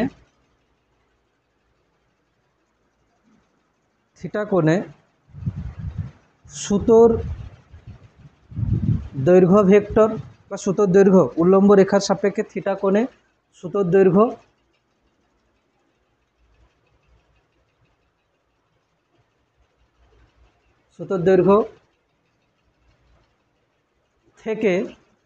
দৈর্ঘ্য থেকে যদি বস্তুটি অনুভূমিক বৃত্তপথে ভি দ্রুতিতে আবর্তন করে, অনুভূমিক বৃত্তপথে ভি দ্রুতিতে আবর্তন করে, তবে সুতোর টান কত, করতে পারবি? এখানে সুতোর টান জিজ্ঞেস করেছে। ঠিক আছে, আচ্ছা আমি একটু ইজি করে দিলাম। দেখ ইজি হচ্ছে কি, আমি এখানে ব্যাসার্ধ দিয়েই দিলাম। এটা ধরো আর ব্যাসার্ধের ব্যাসার্ধ, যদি আর ব্যাসার্ধের ব্যাসার্ধ আর যদি না দেওয়া থাকে তাহলে এল থেকে বার করতে হবে। বোঝা গেল? দেখ আর আমি দিয়ে দিয়েছি এখানে, যে বৃত্তপথটা হয়েছে তার ব্যাসার্ধ কত আর। যদি না আর দিত তাহলে আমরা কি করতাম, দেখ এটা যদি আর ধরি, এটা এল, আর বাই এল মানে কি সাইন থিটা, মানে তখন আমাকে নিতে হতো কি আর সমান এল সাইন থিটা। যদি বাই চান্স আর না দেওয়া থাকতো, ধরো এটা দেওয়া আছে কত 12 মিটার দৈর্ঘ্যের সুতো, এটা দেওয়া আছে কত 30 ডিগ্রি, তাহলে আর আমাকে ওখান থেকে বার করতে হতো, বাট আমি এখানে আর দিয়েই দিয়েছি। বলে এবার কি হবে, এখানে কি কি বল কাজ করবে? সুতোর টান, সুতোর টান কোন দিকে কাজ করবে? এদিকে, তাই তো। ওজন কোন দিকে কাজ করবে? নিচের দিকে, এমজি। কেন কি হতো, অনুভূমিক বৃত্তপথে ঘুরছে, ওজন তো কাজ করবে নিচের দিকে। চল, টি এর আমি যদি এদিক থেকে একটা লাইন টেনে দিই, তাহলে এটা যদি থিটা হয় তাহলে এটা থিটা হবে, অতি অবশ্যই এটা থিটা হবে। এটা থিটা হলে এটা থিটা হবে, হ্যাঁ, এটা থিটা হলে এটা থিটা হবে। টি এর দুটো উপাংশ হবে, একটা হবে কত, টি কস থিটা উপরের দিকে, একটা হবে ভেতরের দিকে টি সাইন থিটা, টি সাইন থিটা। তাহলে ভেতরের দিকে কত হবে, টি সাইন থিটা। একটা হচ্ছে ওপরের দিকে টি কস থিটা, আর একটা হচ্ছে নিচের দিকে ভেতরের দিকে হচ্ছে টি সাইন থিটা। বল কে কার কাজ কি? টি সাইন থিটা মানে কি, বৃত্তের কেন্দ্রের দিকে বল, এ কি কাজ করবে, অভিকেন্দ্র বল হিসেবে কাজ করবে, M V square by R. আর এখানে ওজনকে ব্যালেন্স করছে কে, টি কস থিটা সমান এম জি। সেম জিনিস ভাগ করে দে, তাহলে কত আসবে এখান থেকে, ট্যান থিটার সমান, ট্যান থিটা সমান কী হবে, ভি স্কোয়ার বাই আর জি। এটাই এসেছিলো একটু আগে, সেম জিনিস এসেছিলো, দেখ, ভি স্কোয়ার বাই আর জি। তার মানে কি, যখন সাইকেল আরোহী বাঁক নিচ্ছিল তখন প্রতিক্রিয়া বল যে কাজ করছিল, কনিক্যাল পেন্ডুলামে সুতোর টান সেই কাজ করছে, সেম জিনিসই আছে, বোঝা গেল, সেম জিনিস আছে। এগুলো অ্যাকচুয়ালি অঙ্কই হচ্ছে, এই তো বাঁধা আছে এখান থেকে, এটা তো সুতো। এবারে যেমন সুতোর টান যদি বার করতে বলে, তাই তো। আচ্ছা, তোকে ভি দেওয়া আছে, ধরো আর দেওয়া আছে, ভি দেওয়া আছে, আর দেওয়া আছে, তাহলে তুই থিটা পেয়ে যাবি। থিটা যদি পেয়ে যাস, টি থিটার মান বসিয়ে দিলে পাওয়া যাবে, বোঝা গেল। হ্যাঁ, আচ্ছা,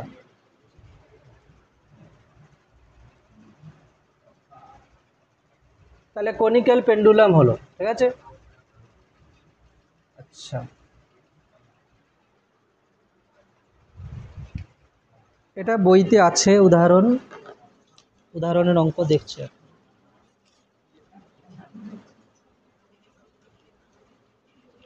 বই খুলবি, বই পেজ নাম্বার 304, বইয়ের পেজ নাম্বার 304,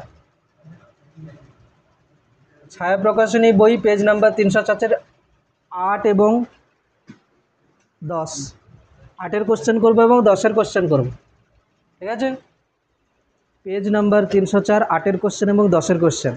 একবার পর 8-এর কোশ্চেনটা কি বলছে, একবার পড়ে নে 8-এর কোশ্চেনটা কি বলছে, দেখ।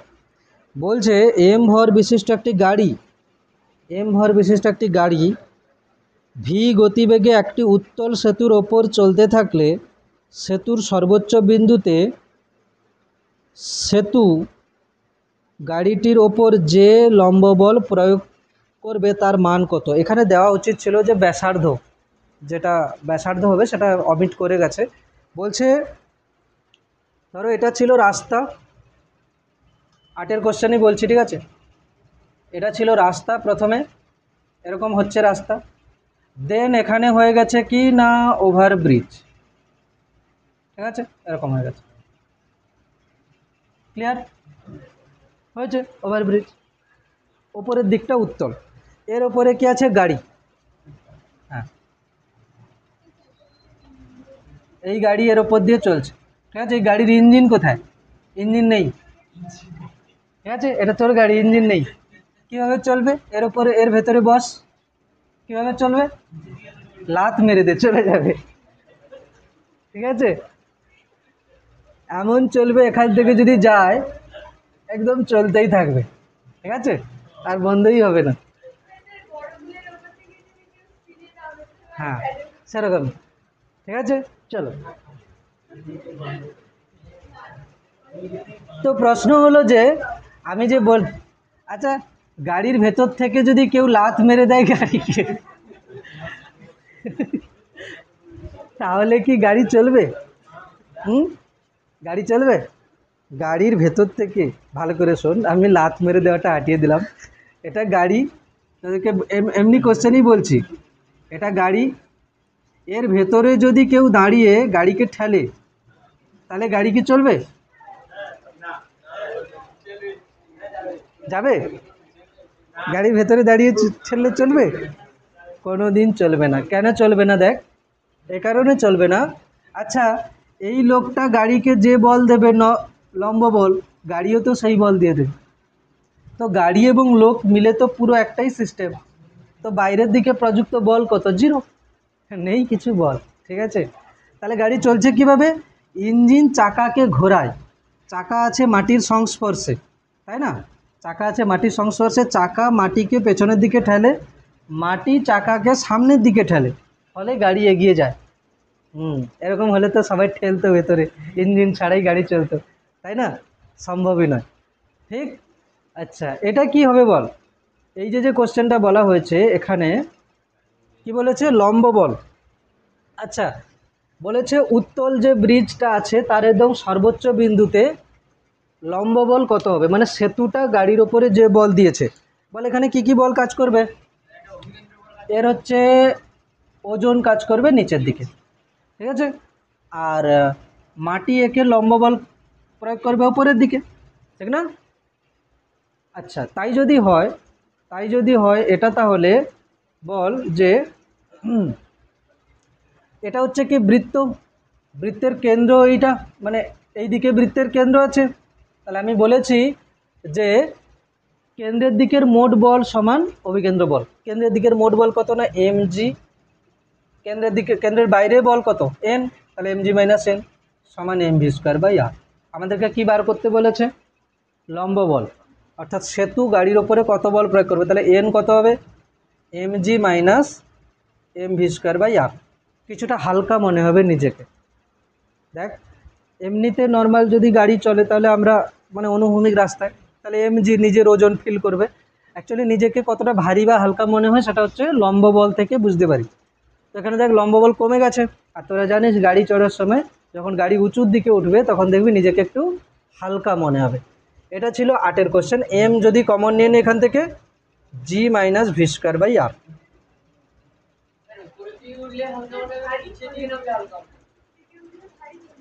তোরা লিফটের কনসেপ্ট নিচ্ছিস তো? ওপরের দিকে উঠলে হালকা মনে হবে, কি ওপরের দিকে উঠলে লিফট সোজা ওপরে উঠছিল আর এটা বৃত্তীয় গতি, দুটো জিনিস আলাদা। এখানে আরে নিচের দিকে নামছে মানে কি পুরো কি নিচের দিকে নেমে যাচ্ছে? এটা তো একটা বৃত্তের পার্ট। গাড়ি কি একদম পুরো নিচে এসে এরকম হয়ে যাবে, নাকি আবার ওদিকে চলে যাবে? হ্যাঁ হ্যাঁ, এখানে হালকা মনে হবে এই কারণে, দেখ এখানে ফ্রি বডি ডায়াগ্রাম দেখ, এটা বৃত্তীয় গতি, এটা লিফট নয়। লিফটের ক্ষেত্রে কি ছিল? এটা ছিল লোক, এর এর হচ্ছে কি, এর ওজন ছিল নিচের দিকে, লম্ব বল ছিল নিচের দিকে, হ্যাঁ? আর লিফট উঠছিল কোন দিকে? ওপরের দিকে, মানে কি ত্বরণের দিকে। তোরা কি করছিলিস? n মাইনাস mg সমান m ইন্টু a। এখানে ত্বরণ কোন দিকে? ওপরের দিকে। আর এখানে ত্বরণ কোন দিকে? অভিকেন্দ্র ত্বরণ নিচের দিকে। বৃত্তীয় গতি যদি উত্তল এরকম হচ্ছে মানে এর ত্বরণ ভেতরের দিকে আছে, ওপরের দিকে নয়। আর লিফট যখন ওপরে উঠছিল তখন ওর ত্বরণ ওপরের দিকেই ছিল, দুটো জিনিস আলাদা, ঠিক আছে? হ্যাঁ, লিখে নে।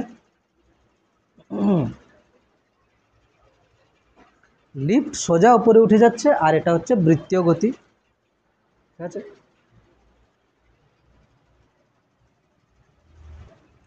তাহলে নিজেকে কিছুটা হালকা মনে হবে। এটা 8-এর কোশ্চেন ছিল। দেন 10-এর কোশ্চেন। 10-এর কোশ্চেন কী হবে তোরা নিজেরা করে ফেল। 10-এর কোশ্চেন সেম প্রসেসে হবে।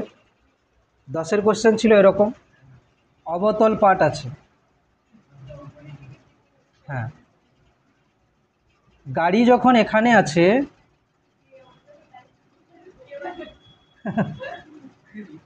ঠিক আছে, অবশ্যই উঠে যাবে। চল, mg নিচের দিকে, n ওপরের দিকে, তাই তো?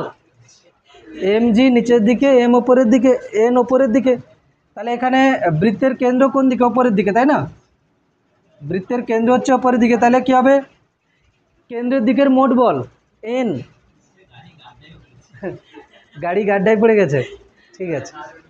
হ্যাঁ, এন মাইনাস এম জি, তাহলে কেন্দ্রের দিকের মোট বল, কেন্দ্রের দিকে মোট বল সমান m V square by r. তাহলে এখানে হবে এন সমান m g plus m V square by r. মানে এখন নিজেকে কিছুটা ভারী মনে হবে, ঠিক আছে। গাড়ি যখন নিচের দিকে নামবে, মানে এরকম, মানে অবতল ব্রিজ নিচের দিকটা নিচু হচ্ছে, তখন নিজেকে কিছুটা ভারী মনে হবে।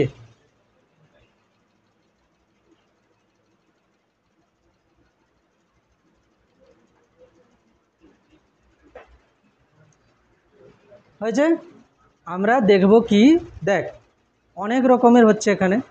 দেখব যে টাইপের দেওয়া থাক না কেন, ফ্রি বডি ডায়াগ্রাম করব, বৃত্তের কেন্দ্রের দিকে যে বল হবে সেটাই অভিকেন্দ্র বল, ঠিক আছে, সোজা। চলো এবার লিখব, লেখ রাস্তার ব্যাংকিং। রাস্তার ব্যাংকিং, ব্যাংকিং মানে রাস্তাকে কিভাবে ওই ব্যাংকিং দেওয়া হচ্ছে। ব্যাংকিং মানে টাকা পয়সা না, রাস্তার ব্যাংকিং। হ্যাঁ, লেখ, হেডিং দে। 1 মিনিট।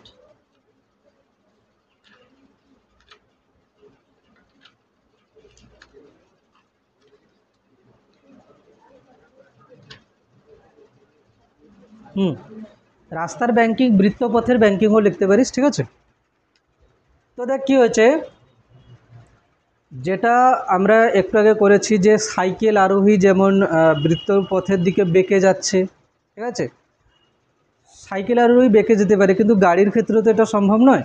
হ্যাঁ, গাড়ি বৃত্তপথে ঘোরার সময় প্রয়োজনীয় অভিকেন্দ্র বল, ঘর্ষণ বল দিচ্ছে, কিন্তু কোনো কোনো সময় যেগুলো মানে হাই স্পিড যেগুলো রাস্তা হচ্ছে, সেক্ষেত্রে কি হবে না, গাড়ি খুব দ্রুত গতিতে থাকে, সেক্ষেত্রে ঘর্ষণ বল ওই বৃত্তপথে ঘোরার জন্য প্রয়োজনীয় অভিকেন্দ্র বল সরবরাহ করতে পারছে না। তো সেক্ষেত্রে কি করা হয়, যে রাস্তা যদি এরকম করে বাঁকে, তাহলে রাস্তার যে বাইরের দিকটা কিছুটা উঁচু হয়ে থাকবে, মানে আমি এরকম করে আঁকছি, ঠিক আছে, মানে নততলের রাস্তার বাইরের দিকটা উঁচু হয়ে থাকছে, ঠিক আছে। তো এটা হচ্ছে রাস্তার বাইরের দিক। রাস্তার বাইরের দিক ভেতরের দিকের থেকে থিটা কোণে উঁচু হয়ে যাচ্ছে, মানে এটা নততলেরই কোশ্চেন হয়ে গেল না, নততলের কোশ্চেন। এবারে দেখ, এর উপরে আমি যদি ক্যালকুলেশন করি, আমি ক্যালকুলেশন করব কীরকম করে, যেমনটা আমরা নততলের ক্যালকুলেশন করতাম। তাহলে একটা নততল আমি দেখাচ্ছি, এই নততলের নতিকোণ হচ্ছে কত না, থিটা, ঠিক আছে। তো যদি এর উপরে গাড়ি আছে, এখন বস্তু আমি গাড়ি ধরছি, ঠিক আছে, গাড়িটাকে আমি ব্লকের মতো করে করেছি। আমি বারবার বলছি এখানে, এটা কিন্তু নততল বরাবর গতি নয়, যে গাড়ি এখান থেকে নততল বরাবর মানে বৃত্তের ভেতরের দিকে ঘষতে চলে আসবে, এরকম নয় কিন্তু, ঠিক আছে। আমরা যখন নততল বরাবর গতি করেছিলাম, তখন আমরা এমজিকে ভাগ করেছিলাম কীরকম, MG sine theta, MG cos theta. কেন কি, এমজির তলের হচ্ছে এই নততলের লম্ব দিকে একটা উপাংশ আর তল বরাবর একটা উপাংশ। লম্ব দিকের উপাংশটা লম্ব বলকে ব্যালেন্স করতো, আর নততল বরাবর উপাংশটা ওকে নততল বরাবর নিয়ে যেত। বাট এখানে সেরকম গতি নয়, মানে আমি এমজিকে এখানে ভাঙবো না এরকম করে। আমি আগে দেখে নিই যে এমজি কোথায় কাজ করছে, এমজি তো নিচের দিকে কাজ করছে, আচ্ছা লম্ব বল এদিকে কাজ করছে, তাই না। এবার আমি দেখব যে এখানে আমরা এই অ্যাঙ্গেলটাকে থিটা বলেছিলাম না, এটা থিটা বলেছিলাম, এমজিকে ভেঙে দিতাম এমজি কস এমজি সাইন, কিন্তু আজ ভাঙবো না। আজকের কি করব, আজকের কাকে ব্যালেন্স করব, এনকে ভাঙবো, মানে লম্ব বলকে। দেখ, এটা যদি আমি ওপরের দিকে ডটেড লাইন তুলে দিই, এটা যদি থিটা হয়, এটা থিটা হবে অতি অবশ্যই, এটা থিটা হলে এটা থিটা, ঠিক না। তাহলে থিটা বিপ্রতীপ কোণ হচ্ছে এনের উপাংশ হচ্ছে দেখ এন কস থিটা, আর বৃত্তের কেন্দ্রের দিকে কত হচ্ছে এন সাইন থিটা। লক্ষ্য করে দেখ, এখানে যে বস্তু আছে তার বৃত্তের কেন্দ্রের দিকে হচ্ছে কত না এন সাইন থিটা, ওপরের দিকে হচ্ছে কত এন কস থিটা, আর নিচের দিকে হচ্ছে এমজি। দেখতে পাচ্ছিস কিছু সিমিলারিটি, কি হবে, এন কস থিটা এমজিকে ব্যালেন্স করবে, এন সাইন থিটা ওকে বৃত্তপথে ঘোরাবে। তাহলে এখানে বৃত্তপথে ঘোরানোর জন্য কোন বল দায়ী না, এন সাইন থিটা মানে অ্যাকচুয়ালি লম্ব বল। তাহলে লম্ব বল এক্সট্রা করে দেওয়া হচ্ছে কিভাবে, রাস্তাকে এরকম ব্যাঙ্কিং করে। ব্যাঙ্কিং করে মানে কি, যে বৃত্তপথে ঘুরছে তার তার ভেতরের দিকটা নিচু, বাইরের দিকটা উঁচু, তাহলে লম্ব বল চলে আসবে। আচ্ছা, আমি যে এখন যে ব্যাঙ্কিংটা করাচ্ছি সেটা হচ্ছে কি ঘর্ষণহীন, মানে আমি ঘর্ষণ বল নিয়ে আসিনি এখানে। যদি ঘর্ষণ বল নিয়ে আসি তখন আরও কিছু কন্ডিশন হয়ে যাবে, বাট আমি অত জটিলে ফার্স্ট যাচ্ছি না, শুধু লম্ব বল দেখাচ্ছি, ঠিক আছে। তাহলে বল এখানে কি কি আসবে, এন সাইন থিটা সমান m V square by r, হ্যাঁ কি না, আর এন কস থিটা মানে এম জি। সেম জিনিস আসবে, দেখ ক্যালকুলেশন সেম হচ্ছে বারবার। ট্যান থিটা কত আসবে, ট্যান থিটা আসবে V square by R g. তো দেখ কনিক্যাল পেন্ডুলাম হোক বা সাইকেলের বৃত্তপথে বেঁকে যাওয়া হোক বা এই যে বৃত্তপথের ব্যাঙ্কিং হোক, সবার ক্ষেত্রে কিন্তু ট্যান থিটা সমান কত আসছে, ভি স্কোয়ার বাই আর জি। তাহলে মনে থেকে যাবে এবার, হ্যাঁ মনে থেকে যাবে।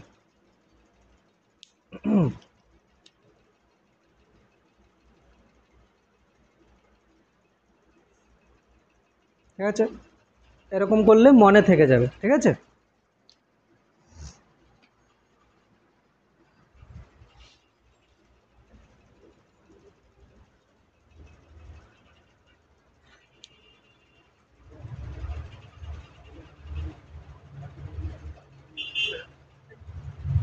ট্যান থিটা হচ্ছে v square by R g, clear. বৃত্তপথে ঘোরানোর জন্য এটাই দেয়।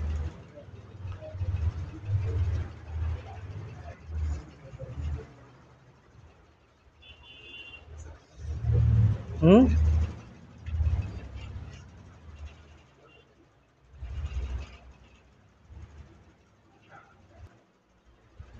আচ্ছা দেখ,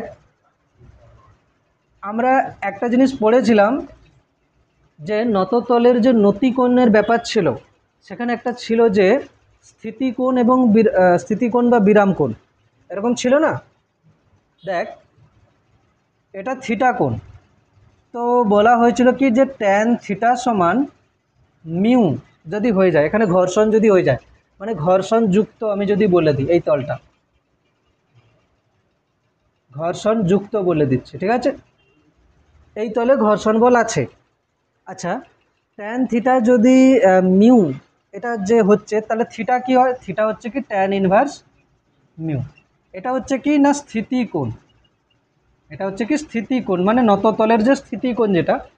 আচ্ছা, স্থিতিকোণ যদি কম হয়, মানে নততলের যে নতিকোণটা সেটা যদি স্থিতিকোণের থেকে কম হয়, তাহলে বস্তু অনায়াসে ওর ওপরে থাকবে। যদি স্থিতিকোণের থেকে বেশি হয় তাহলে ও ঘষ্টে পড়বে, তাই না। তাহলে এখান থেকে দুটো কোশ্চেন আসবে, সেটা হচ্ছে কি, যদি অ্যাঙ্গেলটা ট্যান ইনভার্স মিউ এর থেকে ছোট হয়, মানে নতিকোণটা নততলের যে স্থিতিকোণ তার থেকে ছোট হয়, তাহলে কি বলবো না, নততল বরাবর গাড়ি পিছলে যাবে না। নততল বরাবর গাড়ি নিচের দিকে পিছলে যাবে না, ঠিক আছে। নততল বরাবর গাড়ি কি হবে না, নিচের দিকে পিছলে যাবে না,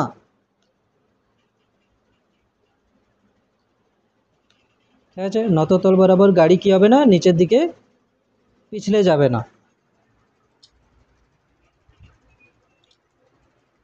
ঠিক আছে।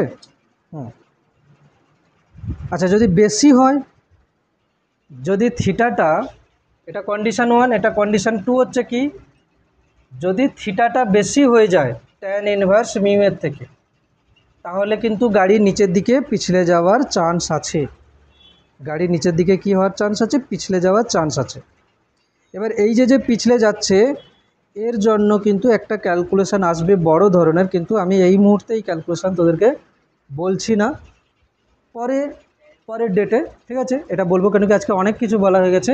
তাহলে এখান থেকে কি হচ্ছে, গাড়ি নিচের দিকে পিছলে যেতে পারে, নিচের দিকে পিছলে যাবে, নিচের দিকে পিছলে যাবে কিন্তু, ঠিক আছে। সেটাকে ওভারকাম করার জন্য কি করতে হবে, এটা আমি পরের দিন এখানে একটু বলে দেবো, ঠিক আছে, এইটুকু পার্ট। আচ্ছা, 2-4টে আর কিছু প্রবলেম, ঠিক আছে, 5-7 মিনিটে হয়ে যাবে আরামসে। এগুলো কিন্তু নেই এখানে, বইতেও নেই। চলো দেখি, কোশ্চেন করছি।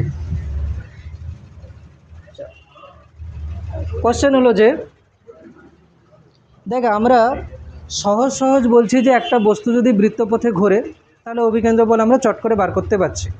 কিন্তু এখন একটা কোশ্চেন হলো যে, এটা হলো অনুভূমিক বৃত্তপথ, এটা হলো কি অনুভূমিক বৃত্তপথ, এখানে অনুভূমিক টেবিল, এটা এখানে কি করেছি আমি, একটা রড রেখে দিয়েছি, ঠিক আছে, এল দৈর্ঘ্যের এবং এম ভরের রড আছে, ঠিক আছে, এবং এখানে হচ্ছে কি না হিঞ্জ করা আছে।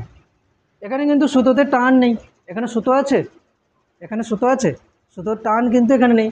তো এখানে কি বার করতে হবে না, হিঞ্জ ফোর্স বার করতে হবে, হিঞ্জ ফোর্স।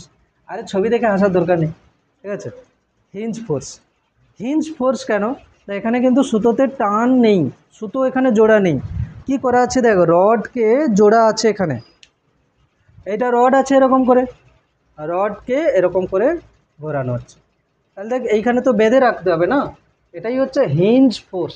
হিঞ্জ ফোর্স বলতে এই যে দরজার যে, যেখানে দরজার যে কাঠের সঙ্গে দরজার যেটা মারা থাকে, ওটাই কিন্তু ওটা হিঞ্জ ফোর্স, ঠিক আছে ওখানে। তো বল এখানে হিঞ্জ ফোর্স আমি করব ক্যালকুলেশন কি করে, দেখ আমি যদি দেখাই, এটা হচ্ছে কি রড, এল দৈর্ঘ্যের, এল দৈর্ঘ্যের রড আছে, এরকম করে ঘুরছে ওমেগা কৌণিক বেগে। এটা এল দৈর্ঘ্য এবং এর ভর কত এম। এটুকু বোঝা যাচ্ছে যে হিঞ্জ ফোর্স মানে একে যে ভেতরের দিকে টেনে রেখেছে সেই একে বৃত্তপথে ঘোরানোর জন্য দায়ী। কিন্তু আমি বার করব কিভাবে, এখানে একটা ভর নেই যে কোনো বিন্দুতে, এখানে ভর আছে কোথায়, দণ্ড বরাবর, ঠিক আছে। প্রথমে লেন্দি প্রসেস করব নাকি প্রথমে ছোট প্রসেস করব, শুধু উত্তর ছোট প্রসেস হচ্ছে কি, যদি এরকম হয় পুরো বস্তু একই কৌণিক বেগে এরকম ঘোরে, সবাই একই কৌণিক বেগে ঘুরছে, দেখ ওমেগা সবার সেম, কিন্তু ভি কিন্তু আলাদা হবে। যেমন এখান থেকে 1 সেমি দূরত্বে যে আছে তার বেগ কত হবে, ওমেগা ইন্টু 1, মানে ওমেগা ইন্টু আর মানে ভি। এখান থেকে 1 সেমি দূরত্বে যে আছে তার বেগ হচ্ছে ওমেগা ইন্টু 1। এখান থেকে 2 সেমিতে যে আছে তার ভি হচ্ছে কত, ওমেগা ইন্টু 2।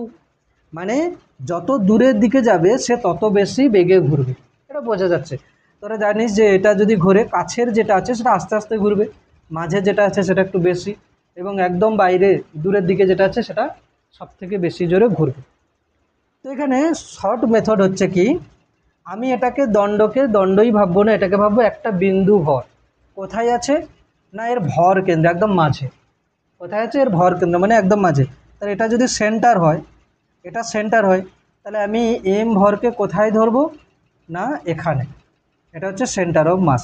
আমি ভাববো এখানে এল দৈর্ঘ্যের দণ্ড ঘুরছে না, এখানে ঘুরছে এম ভরের বিন্দু ভর, ঠিক আছে, এম ভরের একটা বিন্দু। তাহলে তার কেন্দ্র থেকে দূরত্ব কত, L/2। ব্যাস, কী করবো, হিঞ্জ ফোর্স কত হবে, হিঞ্জ ফোর্স হয়ে যাবে এম ওমেগা স্কোয়ার আর মানে L/2। এটা হলো শর্ট মেথড, ঠিক আছে। লেন্দি মেথড যেটা অ্যাকচুয়াল, যেটা হচ্ছে কি, এটা হচ্ছে কি মেথড 1 বলে দিচ্ছি, এটা মেথড 2 যদি বলি, এখানে কি বলা হচ্ছে, আমি করলাম এই কেন্দ্র থেকে আমি এক্স দূরত্ব গেলাম, গিয়ে কি করলাম, একটা ক্ষুদ্র অংশ নিলাম ডিএক্স। কি করলাম, এ তো বোঝা যাচ্ছে, একদম মাঝে ধরবো হয়ে যাবে হাফটা। এটা বুঝতে গেলে কি হচ্ছে, দেখ এক্স দূরত্বে গিয়ে আমি একটা অংশ নিলাম ডিএক্স, ডিএক্স অংশের ভর কত, কি করে পাবো ডিএক্স অংশের ভর, এই যে ঐকিক নিয়ম থেকে, এল দৈর্ঘ্যের ভর কত এম, একক দৈর্ঘ্যের ভর কত M/L, ডিএক্স দৈর্ঘ্যের ভর কত M/L ইন্টু ডিএক্স। এই দেখ এল দৈর্ঘ্যের ভর কত এম, একক দৈর্ঘ্যের ভর কত M/L, এক্স দৈর্ঘ্যের ভর কত ডিএক্স, ডিএক্স দৈর্ঘ্যের ভর কত হবে M/L ইন্টু ডিএক্স। বুঝে যাচ্ছে ঐকিক নিয়ম। তাহলে ডিএক্স এই যে অংশটা নিয়েছি এর ভর কত M/L ইন্টু ডিএক্স। এখন আমি শুধু এটার কথাই ভাবছি, দেখ কেন্দ্র থেকে এক্স দূরত্বে একটা বিন্দু ভর আছে, যেটা কত না m/l ইন্টু ডিএক্স। এটাও তো ওমেগা কৌণিক বেগে ঘুরছে। এর জন্য প্রয়োজনীয় অভিকেন্দ্র বল কত হবে? প্রয়োজনীয় অভিকেন্দ্র বল হবে এম কত? m/l into dx. এটার ভর কত? m/l into dx, M omega square. এখানে কতটা ব্যাসার্ধের বৃত্তপথে ঘুরছে? এক্স। কিন্তু এটা আমি করেছি কার জন্য? এইটুকু ক্ষুদ্র ভরের জন্য। আচ্ছা, ভর কোথা থেকে কোথায় ছিল? এখান থেকে শুরু করে এল দৈর্ঘ্য পর্যন্ত ছিল। ইন্টিগ্রেশন করে দিতে হবে, কত হবে? Integration 0 to l. Integration 0 to l করলে কি হবে? এখানে কনস্ট্যান্ট কে কে দেখ, m omega square by l constant, integration x dx 0 to l, ঠিক না? কনস্ট্যান্ট, এটা ইন্টিগ্রেশন। এর ইন্টিগ্রেশন করলে কি হবে? এর ইন্টিগ্রেশন যদি করিস দেখ, এটা আসবে কত না m omega square by l. X ডিএক্সের ইন্টিগ্রেশন কত হবে? X square by 2। তাকে যদি আমি লিমিট বসাই প্রথমে এল, তাহলে কত আসবে? L square by 2 minus 0, l square by 2। একটা এল কেটে যাবে, হবে কত? M omega square L by 2। এটাই ছিল অ্যান্সার, এটাই অ্যান্সার ছিল। আরেকবার বলছি, এটা বুঝতে কারো সমস্যা নেই। প্রথমটা বুঝতে কারো সমস্যা। আচ্ছা, প্রথমটা লেখা হয়ে গেছে সবার? ফার্স্টেরটা লেখা হয়ে গেছে। সেকেন্ড মেথড কি হচ্ছে? আজকের আমার কাছে ভর আছে একটা দণ্ডতে, পুরো এক জায়গায় নেই। তাহলে যখন বিন্দু ভর থাকে তখন তো আমরা করে নিতে পারছিলাম। আজকের বিন্দু ভর নেই, একটা রেখার উপরে ভর আছে। তাহলে আমি কি করব? একটা ক্ষুদ্র ভরের জন্য বার করে নেব, নিয়ে পুরোটার জন্য ইন্টিগ্রেশন করে দেব। পুরোটার জন্য কেন ইন্টিগ্রেশন করছি? কেন কি সবার জন্য অভিকেন্দ্র বল ভেতরের দিকে, তাহলে যোগ হবে না, সবাই তো একই দিকে। তো আমি কি করেছি? এখান থেকে এক্স দূরত্বে গিয়ে একটা ক্ষুদ্র অংশ নিয়েছি, কত? ডিএক্স। ডিএক্স অংশে ভর কত আছে? ঐকিক নিয়মে করেছি, m/l ইন্টু ডিএক্স, ঠিক? তার মানে আমার কাছে এখন হয়ে গেছে কি না, এটা কেন্দ্র, এক্স দূরত্বে ভর আছে কত? m/l into dx. তাহলে একে মানে m/l ইন্টু ডিএক্স ভরকে এক্স ব্যাসার্ধের বৃত্তপথে ওমেগা কৌণিক বেগে ঘোরাতে প্রয়োজনীয় অভিকেন্দ্র বল কত লাগবে?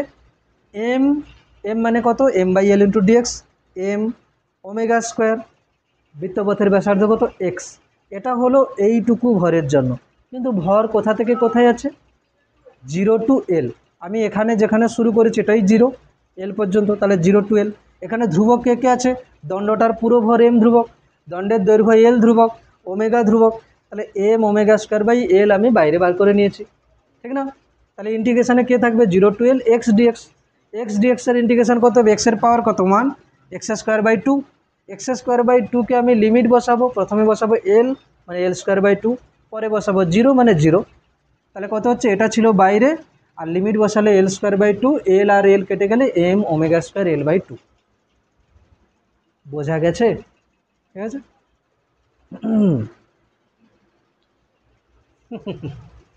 ছুটি নয়, বাড়ি গিয়ে কি করবি? হ্যাঁ,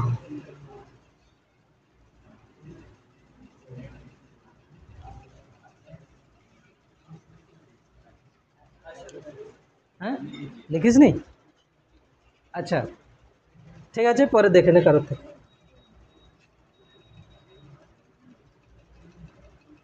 এটা হলো এল দৈর্ঘ্যের দণ্ড, ঠিক আছে? এল দৈর্ঘ্যের দণ্ড, ঠিক আছে? এল দৈর্ঘ্য এম ভর, হিঞ্জ করা আছে এখানে, ওমেগা কৌণিক বেগে ঘুরছে।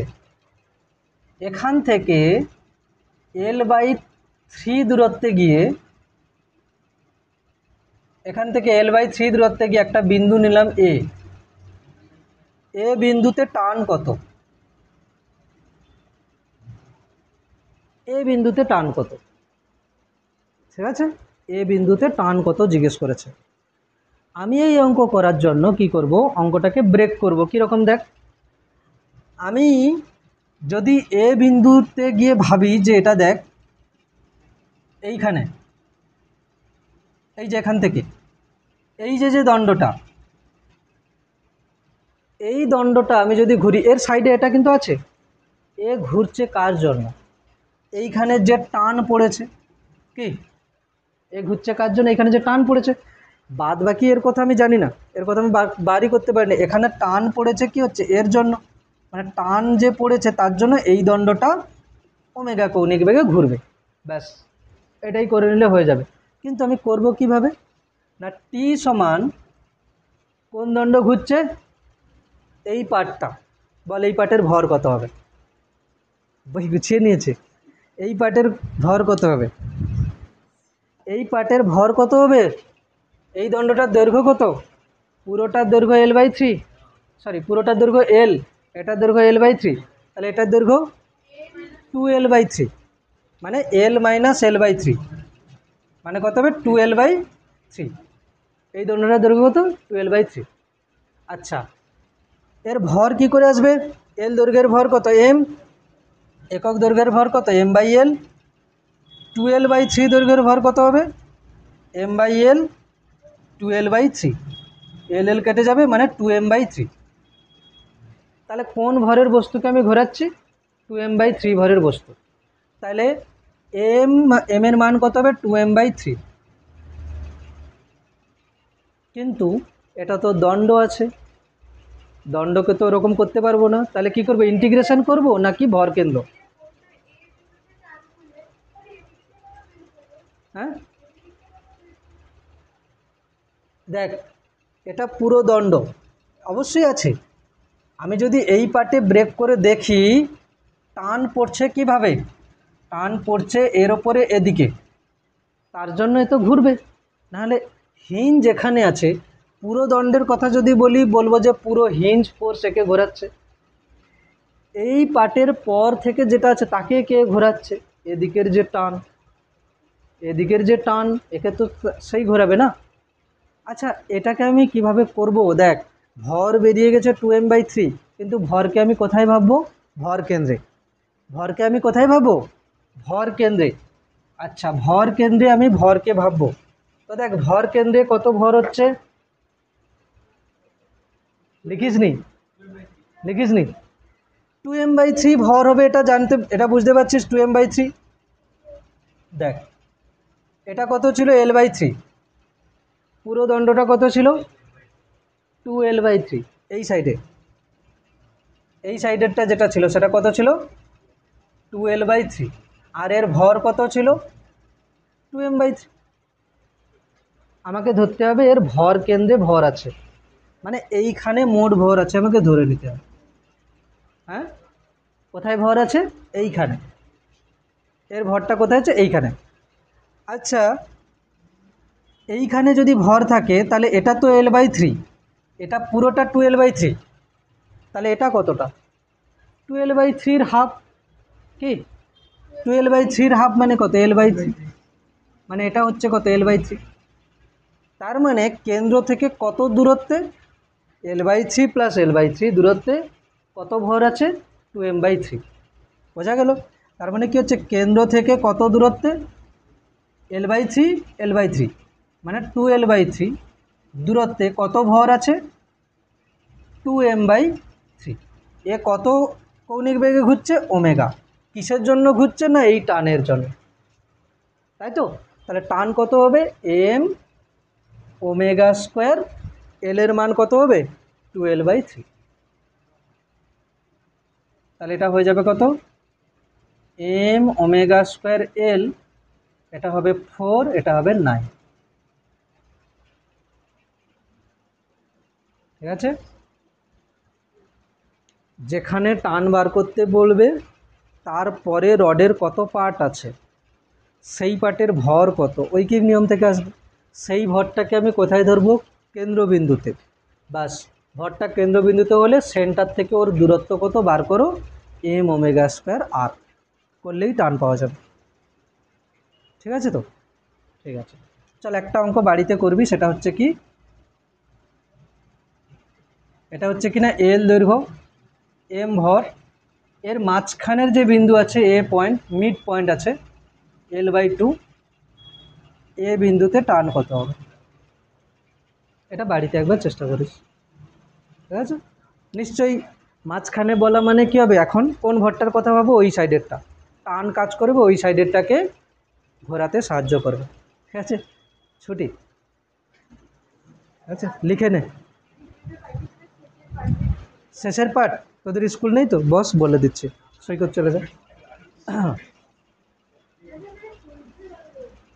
তুলতে হবে, বলে দিচ্ছি। এখানে তোলার বলতে কি ছিল আমি বলছি শোন।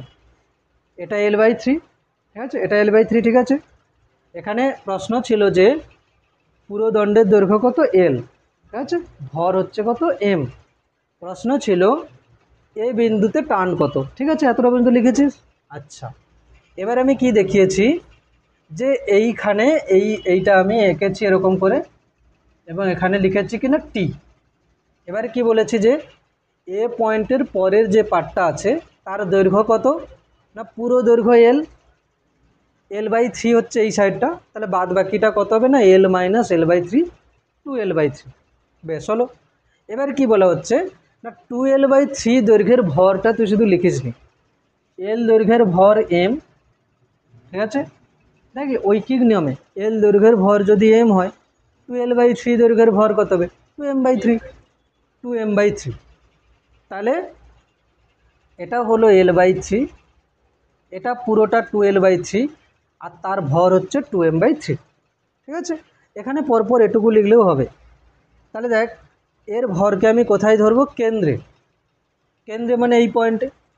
এবারে এটা তো L/3, এটা পুরোটা 2L/3, তার হাফ কত L/3, তার হাফ L/3। তার মানে অ্যাকচুয়ালি কেন্দ্রবিন্দু থেকে কত দূরত্ব হয়ে গেল মোট L/3, আর এই যে L/3, তাহলে মোট কত হয়ে যাবে 2L/3। তাহলে কেন্দ্র থেকে 2L/3 দূরত্বে ভর আছে 2M/3। একে কে ঘোরাচ্ছে, এই টান। তাহলে টি হচ্ছে প্রয়োজনীয় অভিকেন্দ্র বল, কিসের জন্য 2M/3 ভরের বস্তুকে 2L/3 ব্যাসার্ধের বৃত্তপথে ঘোরানোর জন্য। ক্লিয়ার? স্কুল যদি নেই তাহলে তোরা এটা নিজেরা কর, এক্ষুনি পরেরটা করে বাড়ি যাবে, এখানেই করে, ঠিক আছে। ধীরে সুস্থে কর, আমি ফাস্ট করছি না, ধীরে সুস্থে কর, করে বাড়ি যাবে। হ্যাঁ দেখ সিম্পলভাবে ভাব কি বলছি। এখানে আমি কি বলেছি, যে পয়েন্টে টানের কথা বলেছে, সেই পয়েন্টটাকে পর থেকে আমি আলাদা করে দেখাবো। এইখানে তাহলে এইখানে টান যে কাজ করেছে টি, তার জন্য এই পুরো পার্টটাকে ঘোরাবে। আচ্ছা এর ভর কত হবে, এমনিতে বোঝা যাচ্ছে L দৈর্ঘ্যের ভর যদি M হয় তাহলে L/2 দৈর্ঘ্যের ভর কত হবে M/2। এই সাইডটা L/2 হলে এই সাইডটা L/2, তাহলে এটা L/2 আর এর ভর কত M/2। এবার আমি কি করব, ভর কেন্দ্রের মোট ভর ধরে নেব। তাহলে এর ভর কেন্দ্র কোথায় হবে, এখান থেকে তো L/2 জানি, তাই না, আর এর ভর কেন্দ্র কোথায় হবে, দেখ পুরোটা L/2, তার মাঝে মানে L/4, মানে এতটা তো হলো L/2, আবার এখান থেকে কত হবে এর মাঝখান পর্যন্ত যাবে, মানে কত হবে L/4, আর এখানে ভর হবে কত M/2। তাহলে কেন্দ্র থেকে মোট দূরত্ব কত হবে L/2 প্লাস L/4। তাহলে কেন্দ্র থেকে মোট দূরত্ব হবে L/2 প্লাস L/4। তাহলে কেন্দ্র থেকে মোট দূরত্ব হচ্ছে L/2 প্লাস L/4 করলে কত হবে, 4 লসাগু 2L প্লাস L, 3L/4। তাহলে 3L/4 হচ্ছে কি কেন্দ্র থেকে মোট দূরত্ব, ভরটা কত M/2, ওমেগা কৌণিক বেগে ঘুরছে। তাহলে কি হবে, এখানে যে টান কার জন্য ঘুরছে, টানের জন্য, টি সমান M মানে কত M/2, M omega square, L মানে কত 3L/4। তাহলে কত হবে না 3M ওমেগা স্কোয়ার L/8। এইরকম যদি কোশ্চেন দিয়ে দেয় ঘাবড়ে যাস না, ঠিক আছে, প্র্যাকটিস যত করবি জিনিস ইজি হয়ে যাবে। আর বারবার বলছি, কেউ যদি এখন রেগুলার ফিজিক্স হোক বা কেমিস্ট্রি হোক বা ম্যাথ হোক পার ডে 2 ঘন্টা করে না পড়ে থাকিস, দিস ইজ ভেরি ব্যাড, ঠিক আছে। পিওর সায়েন্সে পড়ছিস, যদি সারাদিনে সায়েন্সের সাবজেক্টগুলোকে কমসে কম 2 ঘন্টা করে না যদি কেউ পার ডে পড়িস, মাস্টার পেটের ভেতরে ঢুকে যাবে না, প্রথম কথা, ঠিক আছে। যা করিয়ে দেওয়া হলো সেগুলো স্টকে রাখতে হবে। আমি যদি তোদেরকে এক্ষুনি নিউটনের গতিসূত্র বা ভেক্টর বা প্রাসের গতি থেকে কিছু জিজ্ঞেস করি, তোদের মাথা খোকলা হয়ে আছে, ঠিক আছে? অনেক জিনিস আছে যেগুলো হচ্ছে আটকে যাবি। তো এইটা হচ্ছে কি, মাস্টার আজকে যেটা পড়িয়ে দিল সেটা যেন সবসময় পার্মানেন্টলি মাথায় থাকে, ঠিক আছে? তার জন্য কি, বারবার প্র্যাকটিস। প্র্যাকটিস যে যত করবে তার জিনিস তত ফাস্ট হবে। বই নিয়ে বসতে হবে খালি। যদি এরকম ভাবি যে ও 11 ঠিক আছে পরে দেখা যাবে, এরকমটা করিস না। পড়া শুরু করে দে। অলরেডি 11-এ হয়ে গেল কত মাস, শুরু করে দে পড়ার অভ্যাসটাও চাই। বারবার যদি প্রতিদিন কম কম পড়তে থাকিস তাহলে কি হবে, ডাউন আসবে পড়ায়, এবং 12 পর্যন্ত যেতে যেতে নিজে ডাউন হয়ে যাবি, পড়ার অভ্যেসটাই চলে যাবে। সুতরাং পড়ার অভ্যেসটাকে মেনটেন করে রাখতে হবে। পার ডে বলে দিলাম মিনিমাম 2 আওয়ার প্রত্যেকটা সাবজেক্টে। 2 ঘন্টা ফিজিক্স, 2 ঘন্টা কেমিস্ট্রি, 2 ঘন্টা বায়োলজি কম হলেও চলবে। ফিজিক্স কেমিস্ট্রি ম্যাথ তো 2 ঘন্টা করে করতে হবে। আর যার ম্যাথ নেই বায়োলজি আছে তার ক্ষেত্রে বায়োলজি বেশি, ঠিক আছে? বিশেষ করে ফিজিক্স আর ম্যাথে একটু বেশি সময় দিতেই হবে, ঠিক আছে? চলো, ঠিক আছে, এই পর্যন্ত থাকলো।